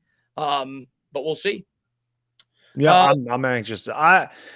I'm just ready for football. I love talking. I love talking about the Giants. I love talking about what we could be. I love speculating on what we're going to do. But I'm just so glad that the talking aspect of this is over. And again, we're not going to know exactly what we are after week 1, but it's going to be nice to see those guys get out there in a meaningful game, 100%, and with the entire playbook open to see exactly what we can do, and hopefully come out with a W. I think Denver's a very winnable game, and I want to freaking win, man. I don't give a damn. I want to win. Sick of losing, man. Sick of it. We haven't been over 500 since the end of 2016. 4 straight years. We've been under 500 for 4 straight years. Yeah. No, listen. No 1-6s, Chris. No 1-7s. No 0-4s. How about 3-0? I'll take 2-1. I mean, I won 3-0. I'll take 2-1. Can we get a 3-0? Can we get a 1-0? Let's start with that. Let's get off to a good start for one, please. And I wanted to give Bobby a shout out or Justin. I don't know which one it is, but whoever it is, Bobby or Justin, maybe it's both of them. Thank you guys so much for popping in the stream. If you guys have, of course, Talking Giants, they got a great channel over there. It was a pleasure getting to meet Bobby and Justin at the Fan Fest. That was awesome. Hopefully we get to do something like that again, man. But what's up, Bobby, man? Thanks for popping in, buddy. Bobby's a big dude. He's 6'7". Bobby's a big guy. I saw that picture. I said, holy Jesus. Yeah. That's a big boy. He's big. I don't know if he's going to the Eagles game. He and DWG, they can compare sizes. There's freaking guys that are in you need a ladder to give them a high five, those guys. 6 or 7. And Benjamin, he says, what's going on? Let's go Rams, baby. I hope the Browns are ass. I absolutely despise sports perfect. He changed what name from 101 because he knows that's a basic college course. What an expert he is. Uncle Lou always used to rip him about that. So how the hell are you sports expert 101? Like, if you're taking 101, that's entry level. You can't be an expert if you're a 101. So, yeah. It's high school kid. You don't know anything about college. And we're all rooting, by the way, Benjamin, for the Rams. Everybody in this chat is rooting for the Rams. Let's see what we got here. Our whole defense is top tier this year. We didn't talk a lot about the defense, but, I mean, I'm excited for the defense. I'm excited for the defense. Again, it's going to be hard to judge until we actually see them on the field. Adoree Jackson today was questionable. I think he's going to play for everything that you're hearing. Look, the only guy that was ruled out, and I'm pretty sure from what I read today actually on Twitter, which I actually didn't know this, they're not allowed to have – they don't have like a probable designation anymore. It's either out, questionable, or in. It's weird. Yeah, at least that's what I read. Or maybe that changes throughout the week. But I read that somewhere. I forgot where it was. I was like, that's interesting. But the Giants only have 2 people on the questionable right now, and that's Adoree Jackson and that's Saquon Barkley. But by the sound of it, I think they're both going to be a go. I think Adoree Jackson's even more important in terms of being out there on Sunday than Barkley, as much as I think Barkley's super important. Adoree Jackson is such an important factor to this defense this year, being that strong second corner. And that's the guy on defense I'm going to be looking at more than anybody else. I mean, obviously, I'm excited to see Ojulari when he gets out there, if Carter's healthy. But the coverage skills of Adoree Jackson could really take this defense to the next level. So that's the guy I'm going to be focusing on. Yeah, it's huge to have a legitimate cornerback too, opposite of James Bradbury. Obviously, we didn't have that last year. We thought DeAndre Baker was going to be that guy before everything happened in the offseason, and it didn't work out. So we had to kind of scratch and claw to get somebody to kind of fill that position. Obviously, with Sam Beal also held out last year, so that really put us in a bad predicament of trying to find a guy to play opposite Bradbury. Gotta hope Jackson's healthy because it's a massive addition to an already really good defense. That was really the one glaring weakness was the corner, opposite of Bradbury, and that's been filled. So this defense is pretty complete. We got to hope he's healthy. But, yeah, he's a big part of what they're going to do. Like you said, Chris, hopefully he's okay, and I'm going to be keeping an eye on him too. Yeah, I think that's the guy. That's the guy I'm really going to have my eye on. I know Martinez is going to bring it. I know Bradbury's going to bring it. I know Leo's going to bring it. Adoree Jackson's the guy that I really got my eye on. Our safety group is legit. McKinney, too. I'll say McKinney, too. Those two players specifically, I'm going to have my eye on. Darnay Holmes makes me a little nervous maybe in the slot. But, yeah, I think McKinney and Adoree Jackson I'm really going to have my eye on Sunday to see how much they're used. And, well, obviously Adoree Jackson's going to be out there the whole time. McKinney, how much he's used and see the effect they have on the game.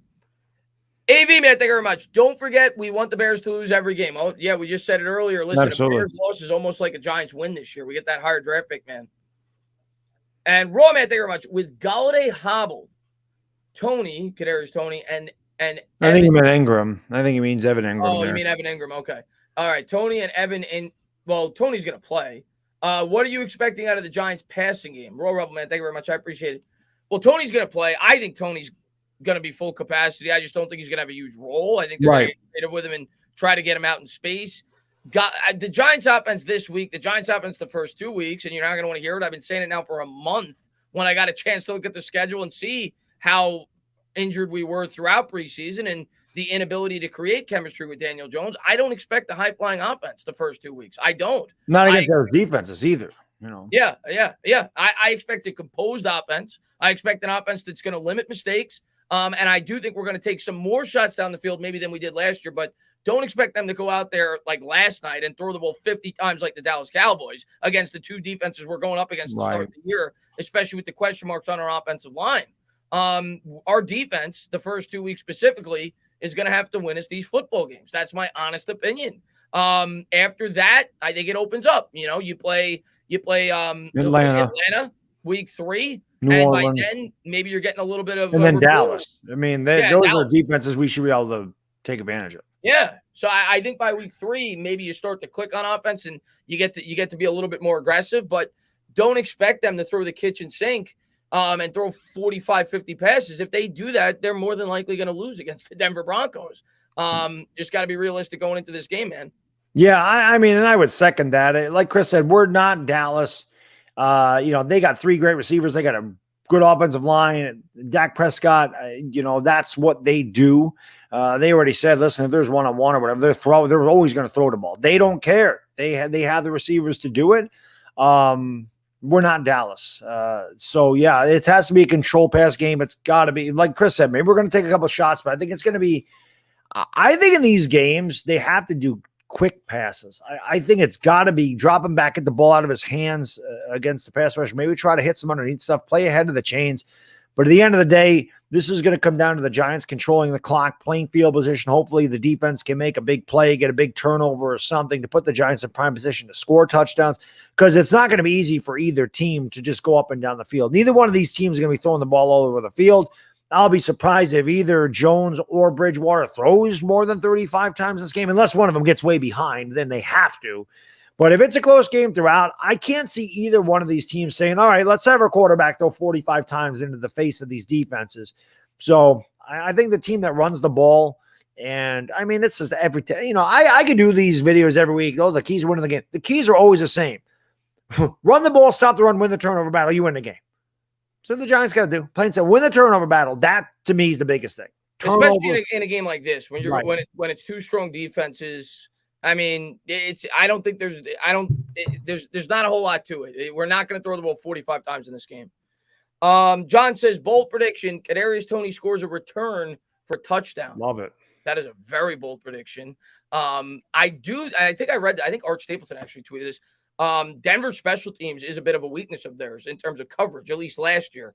And we're supposed to be great at it with all the roster spots we've spent there. So hopefully we get a leg up on the special teams, and maybe Toney does create a big play. I'm not going to say touchdown, but maybe he does create a big play in the return game and flip the field position, whether it be a kick return, punt return, whatever. But we'll see. But yeah, that could be a big part of this. Special teams will be a big part, again, because we talk about field position with two really solid defenses and not, two very questionable offenses. So yeah, field position is going to be good. If you can pin your opponent inside the 20, inside the 15 and make them go 85 yards for a touchdown, it's going to be difficult for either team. But if you can pin them back and they have to punt the ball to you and you get a good return and you get the ball inside Denver's 40, say, to start a drive, then maybe you can put some points on the board. And if you get ahead, that's really what's running. If the Giants can get up by a couple of touchdowns or by a couple of scores, if they get up, say, 17-7 or something in the fourth quarter and Denver has to throw the ball, that benefits the Giants. And vice versa. If Denver gets up, say 17-7, and Daniel Jones is forced to drop back and throw the ball and there's no threat of a run, that's obviously going to help Denver's defense. So the field position is huge. You gotta try to win the field position. Special teams is going to be a big part of what they do in this game. Special teams is a big part of every game. It's such an overlooked aspect of football. It's always hidden yardage. These returns, these penalties on kickoff returns is always like hidden yardage that you don't see, or a ball checking up at the 5-yard line instead of going into the end zone. There's a bunch of things that matter, a bunch of little things. The intangibles in a game that you may not see in the box score. This is going to play a big part in who wins this game as the special teams in the field position for sure. Every inch is going to matter in this game, for sure. Irishman, thank you very much. Chris, Kevin, this is my second season watching you guys. I really appreciate your content and perspectives. Just want to say thank you. Thank you. No, Irish. Thank you. No, please. Thank you. Thank you for the support, man. Thank you for watching both our channels. And he says, I can't wait for another Giants football season. 10-7. Let's go, baby. I'm ready, Irish Rover. I'm ready. I'm ready for a winning season. We're all ready for a damn winning season over here. Let's go, man. Let's go. Let's go. I'm going to go into the year hoping that Saquon, but I know if we're getting the real Saquon, he will make a difference. And if our defense is going to be as good as I hope and think they could be, there's no reason why we can't win 9 or 10 games. Because I do think Saquon, if he's the real Saquon, is going to make Daniel Jones a better quarterback just by default. And having Kenny Golladay on the outside. So I'm going into this year optimistic, thinking we can win 9 or 10 games. And I hope they win more than that. That'd be great. But we'll see what they look like week 1, and we'll take it 1 week at a time. I'm not going to get too high, not going to get too low. And we'll see. I want to see a good effort against Denver. I hope they're well prepared. We talk about the hidden yardage, bad dog. Penalties, like you just said, that's huge in this game. Like you look at the game yesterday, Tampa was able to overcome it, but they had like 120 yards of penalty yards. Yeah, can't do that. We can't do that. Got to be fundamentally sound. Avery, man, thank you very much. RD is the same level. It comes down to the O on Sunday. I mean, sure. And it's going to come down to the trenches. It's going to come down, in my opinion, at least. And maybe who could create a bigger play here or there, but it's going to come down to who wins up at the point of attack in terms of establishing a ground game. Mike, man, thank you very much. Great post on Sanchez, dog. Giants 23, Doobie State 20. Yeah, I mean, thanks, Mike. Yeah, that had to be said. I this is a Giants thing, so I don't want to get into the Yankees too much. I'm actually thinking maybe I'll do that. I might do the Yankee thing tomorrow. I haven't done one of those Yankee podcasts in a while. There's obviously a lot to talk about, and I know Yankee fans are infuriated with this team, but when I was watching Sanchez play tonight, all I could think about is what the hell without screaming and yelling about how just bad this guy is, because I've done that for 4 years. I just don't know what the hell happened to this guy. He was so good the first 2 years. He was so good. And it's just, like I said, just like a shooting star that just burns itself out, man. A guy just, I don't know. I can't figure that out. Very strange what happened to Gary Sanchez. It's a shame, but he sucks. You guys fell off a map. You got really hot there, and now they won 13 in a row. They completely squandered. They're 2-11 in the last 13 games. The first time they've had a stretch like that since 2000. So, and again, it's not that they're losing. It's the way they're losing tonight. They only had 2 errors as far as scoring goes, but there was like 6 errors in the field. Complete bonus. They're just not prepared to play. That's their manager. That's the manager. Yeah. Gregory, man, thank you very much. Thank you so much for the incredible generosity. The Yanks are making me excited for football. Yeah. Tell me about it. The Mets are making me excited for football. Let's thank the Mets for destroying them today. Hopefully it's a wake-up call for change. The secondary is going to be special, especially with Logan leading the helm. #BigBlue. I'm super excited about the secondary, and we're going to talk about that a little bit more. I also want to talk about Shepard. He got me thinking about that with the contract, and it looks like Shepard's going to be here for another year. But yeah, I mean, listen, I think we both agree that the best unit on this defense, it's got to be the secondary. And one of the best units in football, one of the best secondaries in football is our secondary. Incredible secondary. You got Logan Ryan, McKinney coming back, Peppers, who's versatile, Dory Jackson, and James Bradbury. Like, that secondary alone is going to keep us in football games. That secondary is legit, man. You see a lot of coverage sacks. Yeah, it's legit, man. But I want to talk about the Sterling Shepard contract as well, because we've been talking about this now for a while, Bad Dog, that we, and it's not because we wanted him cut. You love Sterling Shepard. I love him. You're a Sooner fan. You were super excited when the Giants drafted him. Sterling Shepard, to me, is one of the most upstanding guys on this team. He's a hard worker. He's been through hell on this team. He's had his issues with concussions, but when he's on the field, he's a guy who's impossible not to root for. Yeah. He does everything right. He's a hard-nosed football player. He's a good blocker. He does the little things. So I'm excited he's going to be back here. But when you were a little surprised, being that we're going to be as strapped as we are for cash next year, that the New York Giants basically committed themselves to the guy that would have saved them the most cap space next year after we drafted Kadarius Toney, who could potentially replace him next year. I'm glad he's coming back, but were you a little bit surprised? That was surprising to me. But then again, it was surprising that they brought Logan Ryan back too, because I thought McKinney was going to take his spot. So, yeah, I mean, it's interesting. Sterling Shepard had a really good year last year, and, well, not really good, but it was a good year. He was healthy for the most part last year. I think he did play every game. I don't know. He might have missed a game or two. I don't remember exactly how many games he played, but for the most part, he was definitely healthy. The thing of it is, with Kenny Golladay, I just think that Sterling Shepard could have such a big year, because now, again, Darius Slayton's got to catch the ball, Chris. I mean, he fell off huge last year, dropping passes. We saw him drop the big pass against the Patriots. Daniel Jones to a dime on 3rd and 13. He turned around, the ball's right there. He dropped that one. We didn't convert the first down. Should have. That wasn't on Daniel Jones. That was a great throw. That's what I want to see more of Daniel Jones. The guy not even out his break turns around, the ball's there. That's anticipating. That's throwing your receiver open, guys. That's what I talk about when I say there's not a lot of space. Daniel Jones has to throw the guy perfect by Daniel Jones. And to throw to Caden Smith. Right. That was it. That was a great throw, and Caden Smith caught it. Yeah. But I think if Slayton, he's got speed. Golladay obviously can go up and get 50-50 balls. You're going to concentrate on those outside receivers, which is going to allow Sterling Shepard a lot on the inside. And if Ingram can have a good year and catch the ball and become that threat, I think Shepard could have he's not going to average 18 yards a catch, but he's definitely a guy that could get you 70 to 75 catches, maybe 6 touchdowns, 7 touchdowns, and convert your third downs on your 3rd and 5s, your 3rd and 6s. He's definitely a guy that can cause havoc in the middle of the field. He's a very talented guy. He's got great freaking hands, which is something a lot of our guys don't have. He catches a lot. He catches a lot of balls, makes a lot of tough catches. Yeah, I mean, I'm a huge Sterling Shepard fan, so it's surprising that they extended him, but I understand because he does have the talent to be a very good receiver. Player. He's a damn good football player, and I think the fact that he's going to be used almost exclusively in the slot this year, or at least that's what we assume going in, that may not be the case. Darius Slayton may find himself on the bench before you know it if Kadarius Toney's very good, and they may find a role where maybe they move Shepard back and forth. I don't know, but I think he's best used in the slot. And I'm very happy that he's back. I think he's going to be a great next year, rather in 2022. He's going to be back. I think he's going to be a great. He's going to have a great year this year for the Giants as long as he can stay in the field. I actually think he's going to lead the team in catches. If I had to guess, I think he's going to have the most receptions on this team. He could. He's going to have the mismatches. You know what I mean? He's going to be the guy that has to win, and most times he does. Most times he does win if it's 1-on-1. And again, with Saquon Barkley there, if they can run the ball and they're forced to bring an extra man into the box, that allows the receivers to go 1-on-1, and that's when Daniel Jones can really take advantage of stuff. So we're going to see, man. That's just something the Giants missed a lot last year. Why do they keep running all these out routes? Why can't they get open? Well, because they could drop 6 guys into coverage and rush 4, and they were getting there anyway because they're not worried about Wayne Gallman going 80 yards. You can't do that with Saquon Barkley. You can't bring extra defensive backs out there, play zones, because then Barkley's going to kill your ass. because Gallman was able to do it a lot of times. He didn't break big runs, but when they were dropping all these men back into coverage and they were only having 4 and 5 man fronts, Gallman killed them. We saw it against Seattle.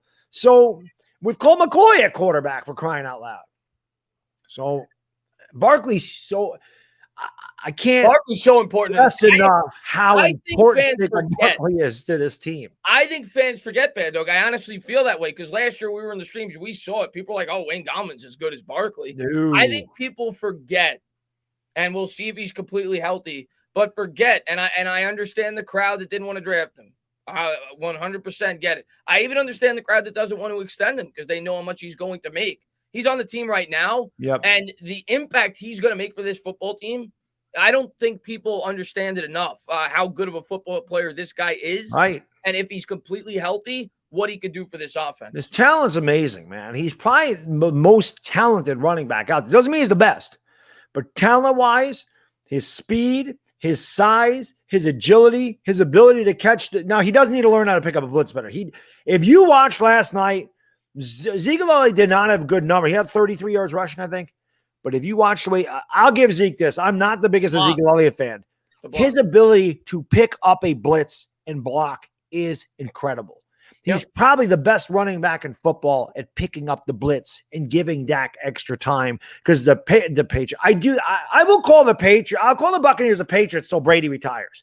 Every time I talk about I call them the Patriots because of Brady. The Brady trits, whatever. Okay. Because of that, they kept bringing Buccaneers kept bringing the blitz, and the reason Dak had such a good night is because Elliott picked that up.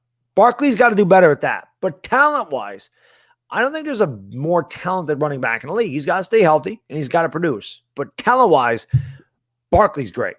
There's no question about that. Yeah, he changed his offense. Jorge, man, thank you very much. If DJ gets as much time in the pocket as Brady does, we are going 14-3. If DJ got as much time as Brady does, I don't know if we're going 14-3, but DJ would be a lot better. I can tell you that. Yeah, I'm not gonna go that far, Jorge. But we would have a winning football team. I'll tell you. I will agree with that. Yeah. I'm not gonna go as far to say 14-3. Yes, we definitely have a winning record for sure. The Eagles wouldn't even need an offensive line, and they're going 14-3 according to their fans. They're not that you didn't hear. They're not going to use an offensive line. They don't need to. No, they're just going to have 7 wide receivers, and Hurts is going to drop back, and he's going to throw a touchdown. Hurts is just going to run without an offensive line and get 190 yards. I mean, he can't stop him. He's hurt. I was actually, I have a source from within the Eagles organization, Baddog. I saw a clip. It's not on Twitter or anything. I saw it. They're actually, and I shouldn't let you because this is going to be a huge surprise week 1. But they actually have a play set up because Hurts is so fast. Hurts is going to throw the ball to himself for that's so high up in the air, and he's going to catch it 80 yards down the field. That makes sense. So look out for that, and you'll get double the fantasy points if you got him on your fantasy. That's a good point. I forgot that they put that in there. I could definitely see Hurts throwing a ball to himself, beating all the coverage and everybody out the end. He ran like a 4.8, so he's fast. Hey, man, thank you very much. I just hope they suck so bad, man. I hate that team so much, man. T says, for fun, predict your first 3 players we run Sunday. The first 3 plays. Oh, the first 3 plays. I'm sorry. First 3 plays that we run Sunday. 10-7. Okay. I will say, I think we're going to throw on the first play. I think it's going to be a high percentage throw to try to get Daniel Jones in the groove for 4 or 5 yards. The curl routes or crossing that everybody loves. Everybody picks on Jason Garrett for. I think it'll be like a 4 or 5 yard curl route, maybe a throw across the middle for 4 or 5 yards just to get his confidence up a bit, try to get in the groove. Second play, I'll say a handoff, maybe to Barkley or whoever is starting, whether it be Barkley or Booker. And I think it'll be maybe a 3rd and 2. And then I'll say a throw to Caden Smith for about 3 yards and a first down. T, this is the one thing I'll say. I mean, I'll do it for fun, but I think a lot of it depends on where the Giants start their drive. Yeah. If they start near midfield or in plus position, I could see them going deep first play. I could see that. Taking that shot first play. But let's just say they get it to 25. I'm going to say, like Chris, I think they're going to throw a screen to Barkley. Okay. I think they'll get Barkley. I think they want to get Barkley a touch. I think they're going to try to get him out in space. And also, now the Giants don't ever run screens very well, so maybe they won't. That might not be a good idea because the offensive line doesn't have its timing. But still, that also could help them block. So I'm going to say screen to Saquon, run to Saquon, and then I'll say a slant to Sterling Shepard. Okay. So you got pass. Saquon the first 2 touches, and then Shep. We got the same though. Pass, run, pass. First Yep. 3 plays. Pass, run, pass. Okay. Shaw says, I'm not even 3 quadrillion, 420 million Twinkies later. I could be our left guard, and Jones will have time to throw 14-3. Well, Shaw, 3,040,230 Twinkies, which is how many Twinkies I think Monte Ball's eating. Have you seen Monte Ball? His picture on Twitter, that man felt, yeah. I mean, Monte Ball should be talking about cakewalks. Dude ate enough cake, as I said in the video. he come on, man. He don't want none of this. He don't want none of bad dog smoke. I'll smoke that guy in a trash talking contest. Who is he to have a platform to talk? The guy played 2 years in the league. I mean, he is he is what we are. He has a Twitter format. He can say whatever he wants. But why are you starting with I don't get the Giants. Maybe he's going to do this every week. I never even knew the guy existed on Twitter. I forgot all about him. One thing I forgot this. I always forget something I want to say in my videos because I don't script them. I always have an idea. I forgot to say, now I forgot what the hell I was going to say about what I was going to say. See, this shit happens all the time, man. You're getting old, man. I'm old. I mean, I'm getting older, but I'm old. It'll come back to me. John, man, thank you very much. Denver's D is top 10, but I don't see them rushing DJ all night. They have to respect DJ's legs as well as DJ's put the league on notice last year. He run 22 miles per hour. That, to me, may be the biggest weapon in this game, is the threat of the RPO, especially if Barkley's playing with Jones's legs and with the threat of Barkley. That, to me, in a game where I think it's going to be hard to create big plays, and I am never a proponent of running Jones a ton because I don't want him to get hurt. But if there's going to be a game where you do it, I think this could be the game where you give him a few extra carries than you normally would in another game in terms of design runs. We didn't talk much about that, but I've talked about that all week. I think that could be a huge factor in this game for the Giants offense in trying to create big play opportunities. They had 5 plays over 40 yards last year. 2 were on Daniel Jones runs. His threat with his legs against the defense as strong as this, I think could be a major, major factor in this football game. Yeah, I think Daniel Jones should utilize his legs, but I don't know if you're going to have I know you want to have a ton of scripted runs for him because you want him to be healthy. Remember, he's missed a couple games each of his first 2 years. You definitely don't want to lose him. I mean, people can talk crap about Daniel Jones. They can say he sucks. They can say whatever they want, and I get it. He deserves a lot of the criticism, okay? I'm not here to try to defend Daniel Jones, although I will. I mean, when I have to defend Daniel Jones like the dumbass telling me Teddy Bridgewater is better than – don't be stupid. He's not better than Daniel Jones, okay? But, Daniel Jones can't be injured. We can't be relying on Mike Glennon. People are like, oh, look, Colt McCoy's better. No, Colt McCoy was not better than Daniel Jones. Colt McCoy did not give us a better chance to win games than Daniel Jones. And Mike Glennon will not give us a better chance because if he did, he'd be the starter. And now I remember what I was going to say about Monte Ball. Okay, he wrote a book that says Nowhere to Run. And I wanted to say, you wrote a book, Nowhere to Run. What you should have wrote the book on is if you want to be a failure of a running back in the NFL, go to Wisconsin. Ron Dane. And there was another guy that just absolutely sucked from Wisconsin. So yeah, that's what he should have wrote the book about. I forgot. I wanted to poke at his alma mater too, just for the hell. Not that I don't mind Wisconsin. I actually like Wisconsin. Big loss to Penn State. I don't know how the hell you lose that game. But actually I do. You turn the ball twice over inside the 10-yard line. You got to score. You can't not score when you got first and goal to 1. But I don't mind Wisconsin at all. But I just, because of Ron Dane. He took a shot at your team. Yeah, I mean, come on, man. He's taking a shot at my damn team. I don't give a shit who you are. You can be a former NFL player. I'll trash talk you like a trash talker. Don't mess with my team, damn it. If I have to make fun of my team, I will, but don't mess with my team. It's like my brother. You don't pick on my brother. I'll pick on my brother. You don't pick on my brother. I'm with you on that. And we got time says, I think they gave Shepard the option, either pay cut or get rid of him. And being a team, he didn't take a pay cut, though. And being a team player, he wanted to stay, so he took one for the team, which I love. He didn't take a pay cut, though. He just backloaded his money. He's going to get that money next year. Yeah. They just redistributed the salary. And for Shepard, it's better for him because it makes it less likely that he'll be cut. So it's actually, in a way, they're giving him more money to be able to free up more cap space this year, and it gives him more of a guarantee that they won't cut him next year. So it was Howie Roseman'd him. What is that? Howie Roseman'd him. Yeah, exactly. It was a no-brainer for Shepard. He pushed the money backwards. Yeah, exactly. And let's see what we got here. Ricky, man, thank you very much. I love how analysts have barely given the Giants any respect going into the season. I truly feel that the Giants will surprise the league this year. I sure hope so, man. You know, I don't want to get my hopes too high, but I definitely think we're a better football team. I definitely think we're a much better football team, to be honest with you. But we got to see how healthy they are and how they play. Just for the simple reason, it's the second year in both schemes. That is a huge factor that nobody's talking about. Last year, these two teams, the offense and the defense, were going into two schemes they had never played before. They didn't have an offseason to operate. They're much more familiar with the schemes this year. That is a huge factor that I don't think any of these analysts are taking into account. You get Adoree Jackson, which was the biggest weakness for this defense last year. You're getting your best player back with Saquon Barkley. You add Kenny Golladay. Is it really one half of a preseason game going to make people go from saying to themselves, yeah, they're a 9-win team, to saying they're a 6 or 7-win team, or that were they just going to do this no matter what? I could see the reason for pessimism, but because the offensive line is super questionable.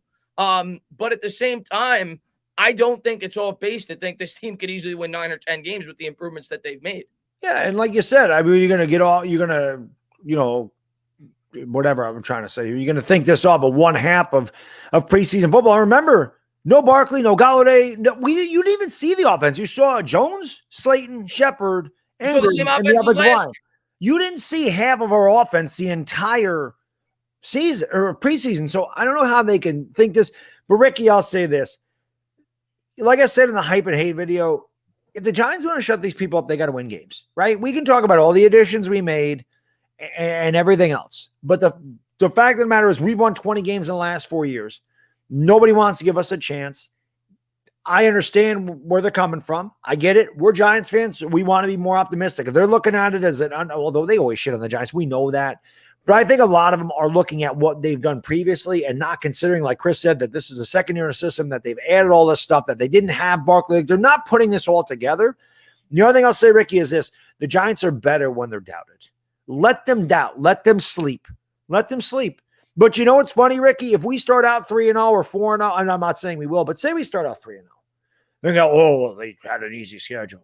They didn't beat anybody. You know how this goes, Ricky. You know, this is New York, baby. This is what they do to us. So let them sleep. Let them sleep on us. Let's just win some games. Let's win some games. Let's change the narrative of the media. And the way that we're going to do that is by winning football games. That's going to shut everybody up. Just win these games. And they have every right to doubt us. We've been a joke of a franchise. They have every right to doubt us, but I do think there's reason to think this team is going to be better than what some of the people are saying. I don't know how they're picking Denver. Like everybody's like, oh, Denver's going to win easy. I don't see that. Yeah, but we'll see. I don't quite understand that. But again, I just want to say thank you to everybody for being here. If you haven't done so, please hit that thumbs up, subscribe, ring the bell. More importantly, we're going to be live for about another half hour. We're starting a little late. Go into the link in the description and subscribe to Bad Dog Sports. We're going to be calling the game here in just 2 short days. We're 18 minutes away from being a day away from the opening day game for the New York Giants, and I'm getting goosebumps thinking about it. Mike Green, man, thank you very much. Finally, Giants football has come back to my TV in my rock voice. There you go, Mike. Thank you, Mike, man. I appreciate it. And let's see. I was working on some rhymes, by the way, for the game. I don't know what you think. I was thinking of putting together Tony and Jabroni, but I don't know if that'll work. But Tony makes the defender look like a Jabroni. Not those exact words, but something like that. But I also I keep thinking about with Tony is when he scores a touchdown is Tony has done it again and it feels good. You're damn right. Where's Roldy at? Roldy, I know you know. What do you think about Tony? What do you think about this Goodfellas reference? Two-time Tony. He said they call him two-time Tony because he makes every defender miss twice. I like that. A little Goodfellas. Tony 2 times. Tony 2 times. Yeah, they call him Tony 2 times because he makes every defender miss twice. Dire Giants fan, man, thank you very much. Sorry to put you on the spot, Bad Dog, but can we get a preview of the Hate Love Week 3 against the Falcons. Do you guys have an X Factor player on DNO week 1? I'll let you do that first. I mean, Dire Giants fan, the hype and hate video for the Falcons. I mean, that's easy. I mean, I could do one of those in my sleep. I mean, we all know the first thing coming out of my mouth is 28-3. Do I even need to say anything else? I could just start the video and go 28-3 and then start pumping the Giants up again. End the video right there. I really could. But I mean, obviously it'll have a lot to do with their failures. I don't really know. Because again, I don't script them. I always have an idea of what, like, I'm trying to think of Washington now. And I have a good idea of what I'm going to say about Washington. Atlanta. They don't have a name. Right. There's a lot I can say about Washington. New Orleans, the thing with the Falcons, and there's not a lot of hate there. Like when we get to Dallas, when we get to the teams that I really despise, like Dallas and Philly, those are going to be fun. But trust me, Washington's got, and I don't like Washington, but I don't hate them, but they will get it. Trust me when I tell you. I want those videos to blow up, man. If they're not popular, I'm going to stop doing them, but I'm hoping people do enjoy that, because what a lot of people saw on that, and I did get people from the old TTC in there go, this is the TTC band. Like, this is classic band. That's what I used to do. That was the way I made videos, was just shit talking everybody. And I figured instead of doing all videos like that, let's bring a little trash talk back. It's going to be hard if we're 2-11, I probably can't do those videos. Okay. But while I can, and hopefully I can do it all year, because even when we were 6-10 last year, but we were in the division, I could do it. So hopefully we're just competitive and I can do them every week. But they're fun to do. And again, I understand this generation, I understand they're a little soft and they can't handle that. I get that. But you know what? Trash talking is a massive part of sports. I played sports, not my entire life competitively, but I played it a lot when I was a kid. Even when I got out of high school, I played it a lot on the playground, basketball courts. You have to know how to shit talk. You just have to learn, which is why I was so good at it and why I could just come up with stuff off the top of my head. But I love doing those videos, and that was fun. And I look forward to doing Washington's on Wednesday. I get to do it early. and Dyer and the other, and it was a great video, by the way. I'm looking forward to the second one. Yeah, it'll be fun. Dyer says, do you guys have an X factor on offense and defense? For me, the X factor on offense is going to probably be Andrew Thomas. It's gonna be the blind side. The tackles in general, I'll say Shoulder and Thomas, but the tackles going up against those edge rushers are the X factor on offense. And on defense, I'm gonna go with Adoree Jackson. I do think, and Adoree Jackson's probably gonna be my X factor in every single game this year. I think he's that important to allowing this defense to do what I think they're capable of doing. So I'm gonna go with Adoree Jackson on the defense, and I'm gonna go with the tackles as a whole collectively on the offense. Yeah, I like those. I got to go. I have to go with Saquon. Saquon is just, I know that's cliche or whatever. That's the obvious choice. I just think Saquon is just, because of what he can do, he can make Daniel Jones so much better. And I just think he can make the offensive line better. I think success is the Giants' success. And I just feel like even if he's a decoy, even if they can play action, it gives Daniel Jones some good open looks, and he can hit Caden Smith or Kyle Rudolph down the seam for 15 to 20 yards, kind of like Brady was doing with the Gronkowski last night, and the tight ends can have a big game. Barkley means a lot means a ton to what we do. As far as defense goes, I'm going to go, if it's one player, I'm going to go with Leonard Williams. I think that, again, I don't think Denver's throwing the ball over the field. I think they're going to try to do what we do. I think they're going to try to control the clock, play field position, not turn the ball over, and rely on their defense. I think our defensive line as a whole, but obviously Leonard Williams being the best one of the bunch, got to stop Denver's run. You can't get Denver. Don't let them 2nd and 5, 3rd and 3, because Bridgewater's going to convert those. Make them 2nd and 3rd and long. Allow that secondary to lean on the receivers, and then you're going to get your coverage sacks. So I would go Leonard Williams on defense, Saquon Barkley on offense. And I like that one. I'm going to throw in another one that I was thinking about as you were talking, because I think you're absolutely right. I think on defense in this game, stuffing the run specifically is going to be huge. Mm-hmm. Danny Shelton. Dalvin Tomlinson's a guy that was really big for the Giants last year in that area, and we have to replace him. And Shelton and Austin Johnson are going to be the guys that are asked to do that. Danny Shelton's kind of that run stuffer. I think the New York Giants, it's going to be big. So I'll throw him in there as well as a potential X factor in this game for the New York Giants if he could clog up the middle, and obviously force Denver to have to throw on second and third down. Yep. So I'll throw him in there too. Skywalker, man, thank you very much, man. I appreciate it. He says, I hate how Golladay is trying to cover himself now before he sucks. Rusty, slow. Agreed. I don't like that either. I don't like the built-in excuses. I agree. No, I agree with that. And even if that it is true, I think it is understandable. If it is true, you don't say it because you know what? He's full of shit. I'm calling bullshit. You think he is hustling. You think he's hustling? I'm not 100%. I'm probably gonna be a little slow. I'm probably gonna be. Yeah, he is playing mind games with the secondary. Oh, we don't have to worry about Golladay. He's not 100%. We can let down. Bang! Touchdown. That I see you, Kenny. he is. I call bullshit. Little cat and mouse. It, Chris. That is revert. That's sports psychology. That's what that is. Little cat and mouse. Yes. Yes. He's playing mind games. I like it. Kenny, I got you. I see you. Respect. Gregory says, hoping we get off to a fast start or else I'm going to lose it with the Giants and Yankees losing. Good to see both Chris and Kevin. Good night. Greg, man, thank you so much, man. You have a great night. You're the man, Greg. And yeah, the Yankees are killing us, buddy. We better get off to a good start. Avery, man, thank you very much. The captains on our team won't say we will be better. It's all about what we do on the field. I have faith. Breakout year for Daniel Jones. Kenny, it's all initials. I'm trying to figure them out. Lorenzo Carter, Dexter Lawrence, Kenny Golladay, Kadarius Toney, Sterling Shepard. Okay, I hope so. And Daniel Jones is going to be the big one on that list. That's the guy that really has to break out. If two of those guys have breakouts, I'm happy. Especially Daniel Jones. Especially Daniel Jones. Yeah, one of them's got to be Jones. But thank you very much, man. I appreciate it, buddy. That's the key to our season. And Mr. Mini Guy says, Braves taking care of business. Let's go, Braves. Yeah, you guys have a 5-game lead, and Mets are done. So congratulations on the division. Hey, if the Mets can play the Yankees every game, you wouldn't be done. You'd have a good chance. I can't stand the Braves, man, because no matter what, they always find a way to win. They always find a way to win the division. Pretty much, it just feels that way every year. They were my pick to win the division before the year started, and even when they were bad and Acuna got I still was picking. I never wavered from Atlanta. I wavered from the damn Yankees a few times, and then them sons of bitch. That's why I'm so mad. They freaking teased me, man. They teased all Yankee fans of that 35-11. That wasn't a week or two. That was quarter of a season they played like that. And then it's like, fool's gold, baby. We got you. Ha, ha, ha, ha.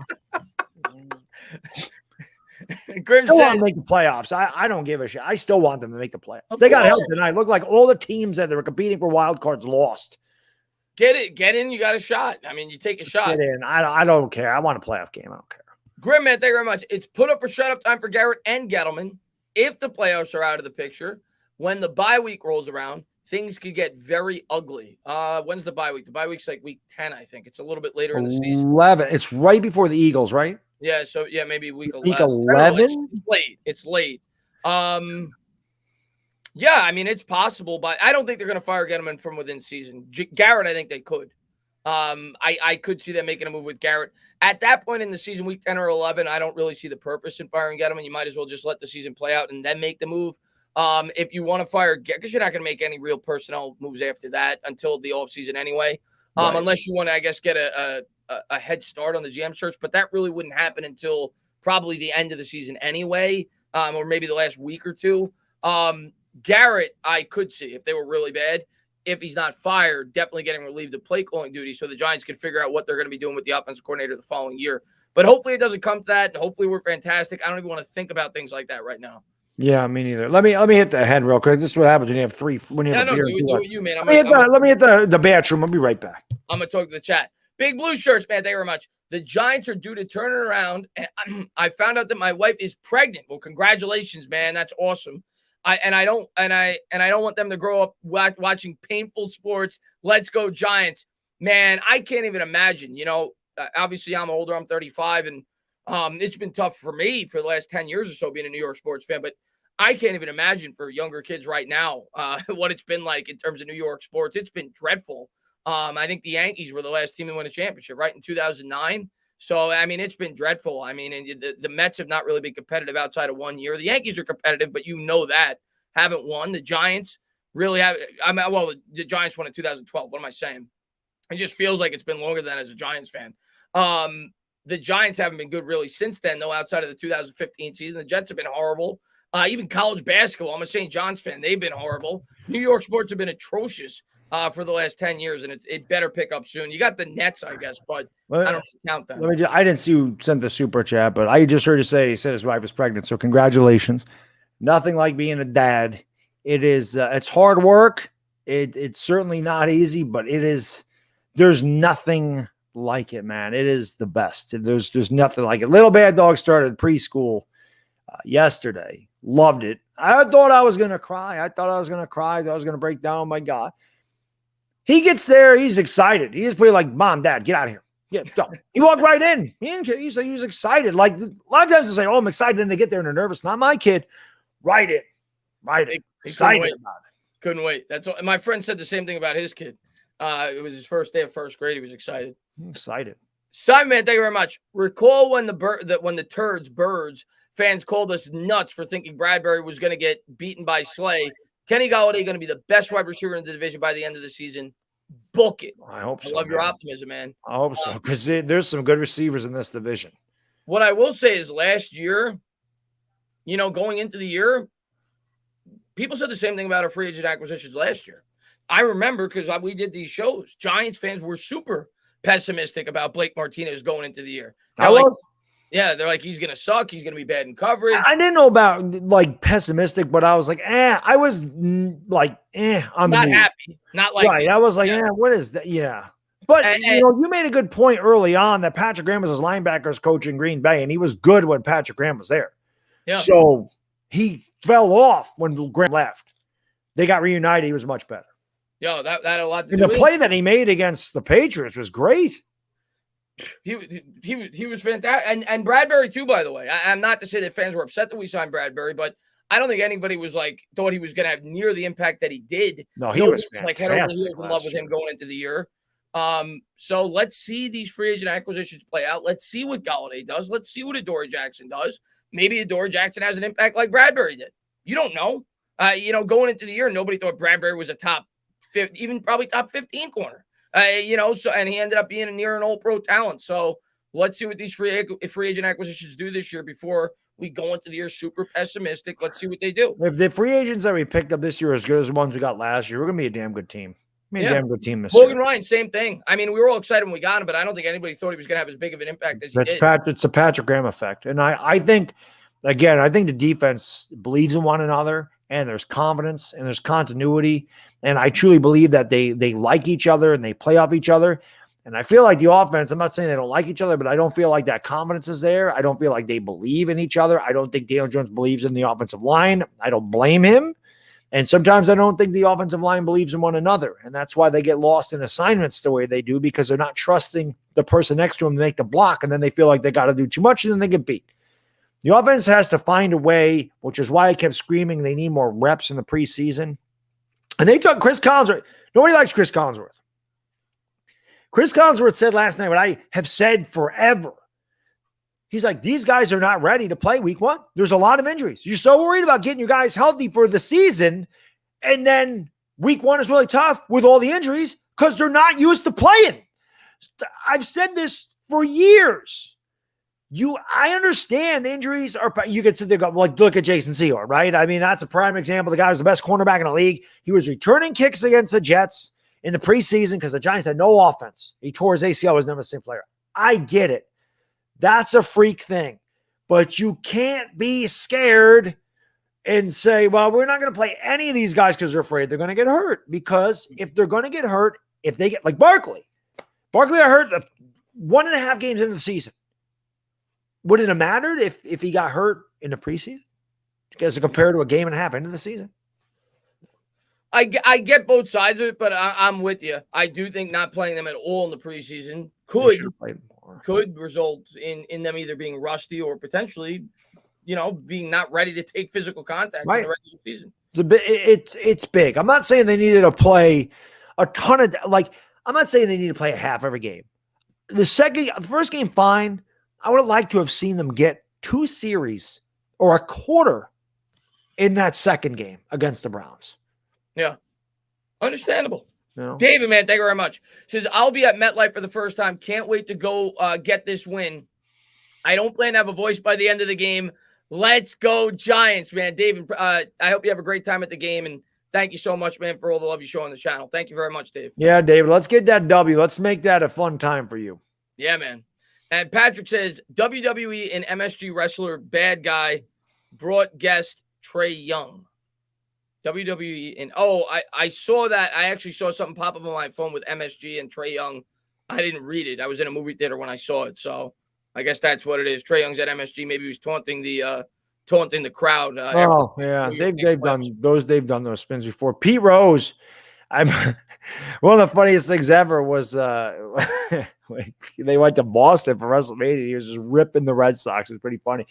He said, I left 2 tickets for Bill Buckner, but he couldn't bend down to pick them up. That was pretty good.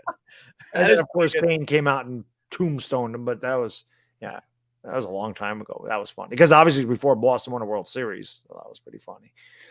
Mark, man, thank you very much. Says, guys, does watching Chase Young on Washington sting a little when you watch him? I can't get over it. We will be trying to draft a guy like him for years.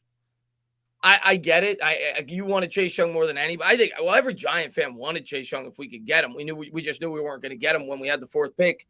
I get it, but honestly, no, it doesn't, because I guess I was content with the fact that I knew we weren't going to be able to get him.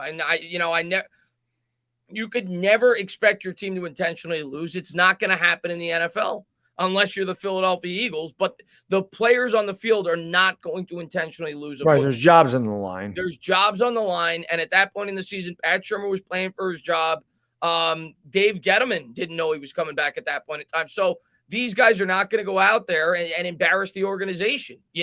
That's what the Philadelphia Eagles did this past offseason, right? Well, that's already an embarrassing organization. So let's be honest. They couldn't really embarrass them anymore. But you think back to the Eli Manning thing. I mean, if we're being real, that's probably what cost Ben McAdoo his job. It did. And it was because of how embarrassing it was for the organization.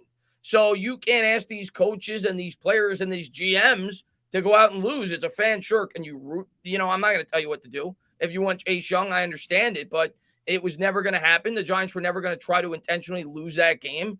And my mindset was, let's see what happens at the end of the year. Let's see what pick we have. When we were at pick 4, I knew Chase Young wasn't a realistic possibility.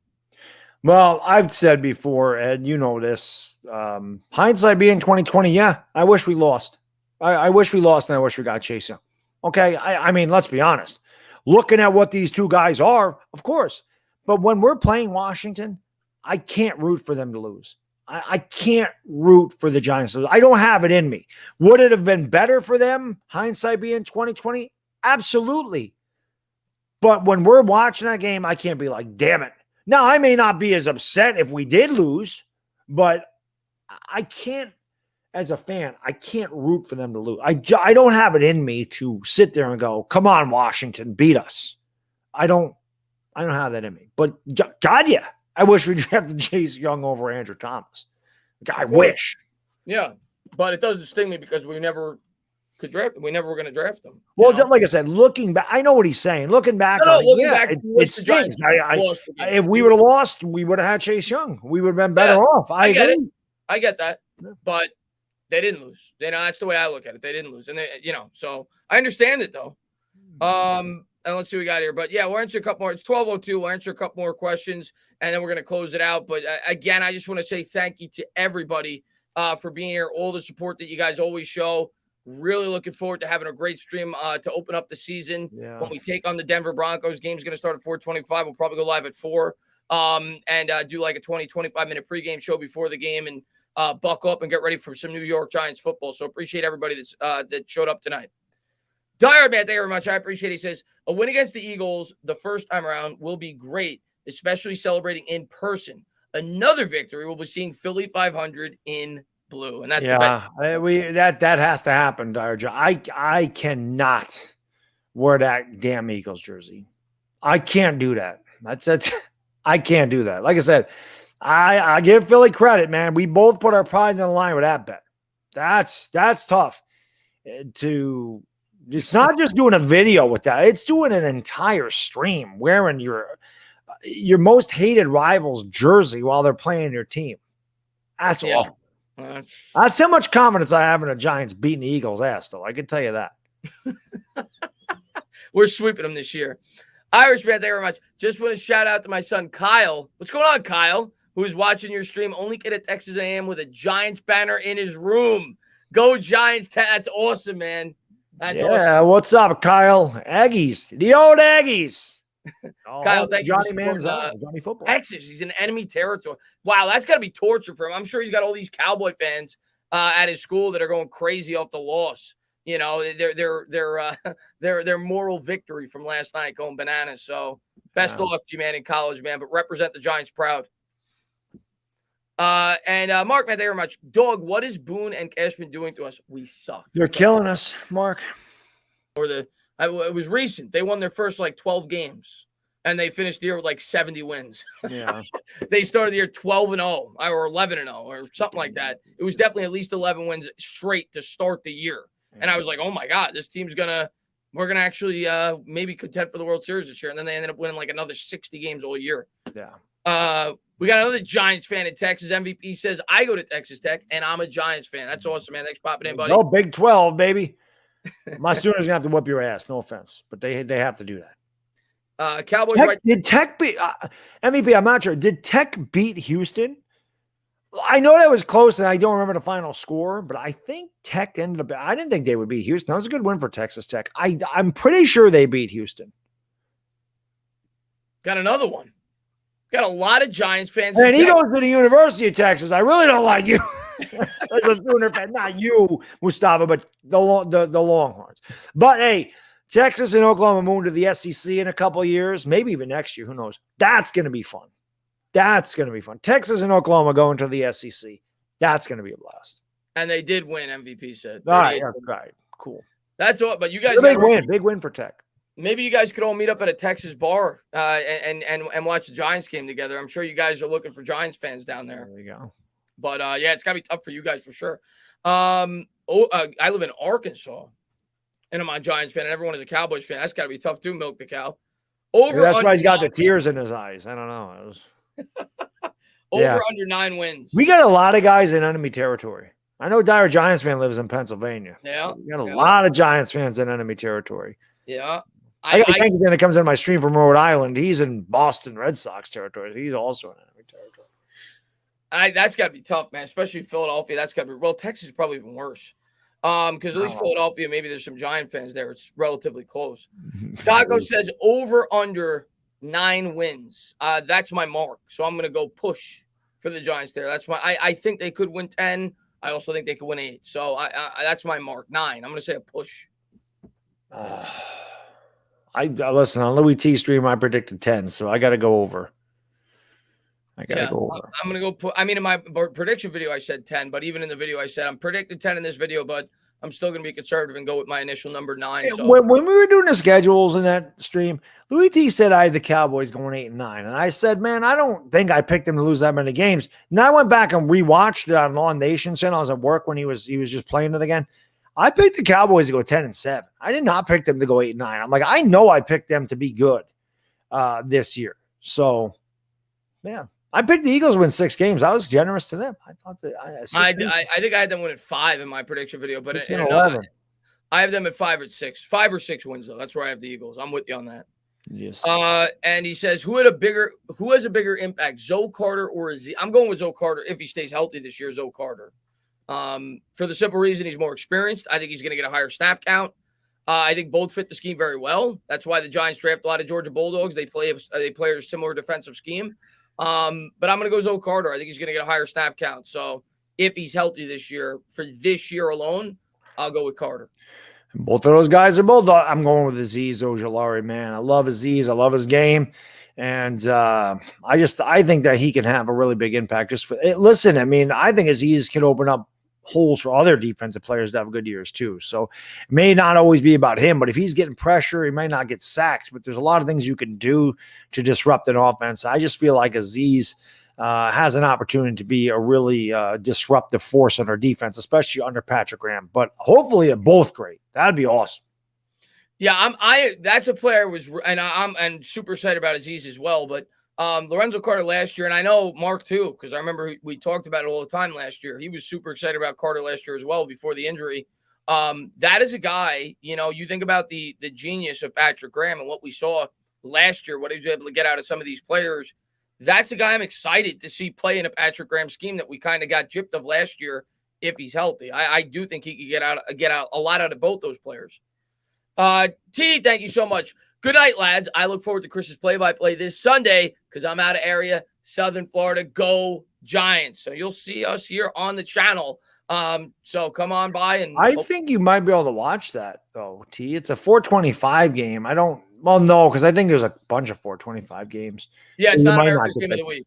What's that? It's not. Okay, they just start at 4. Usually the game of the week's 425. The other games start at 4.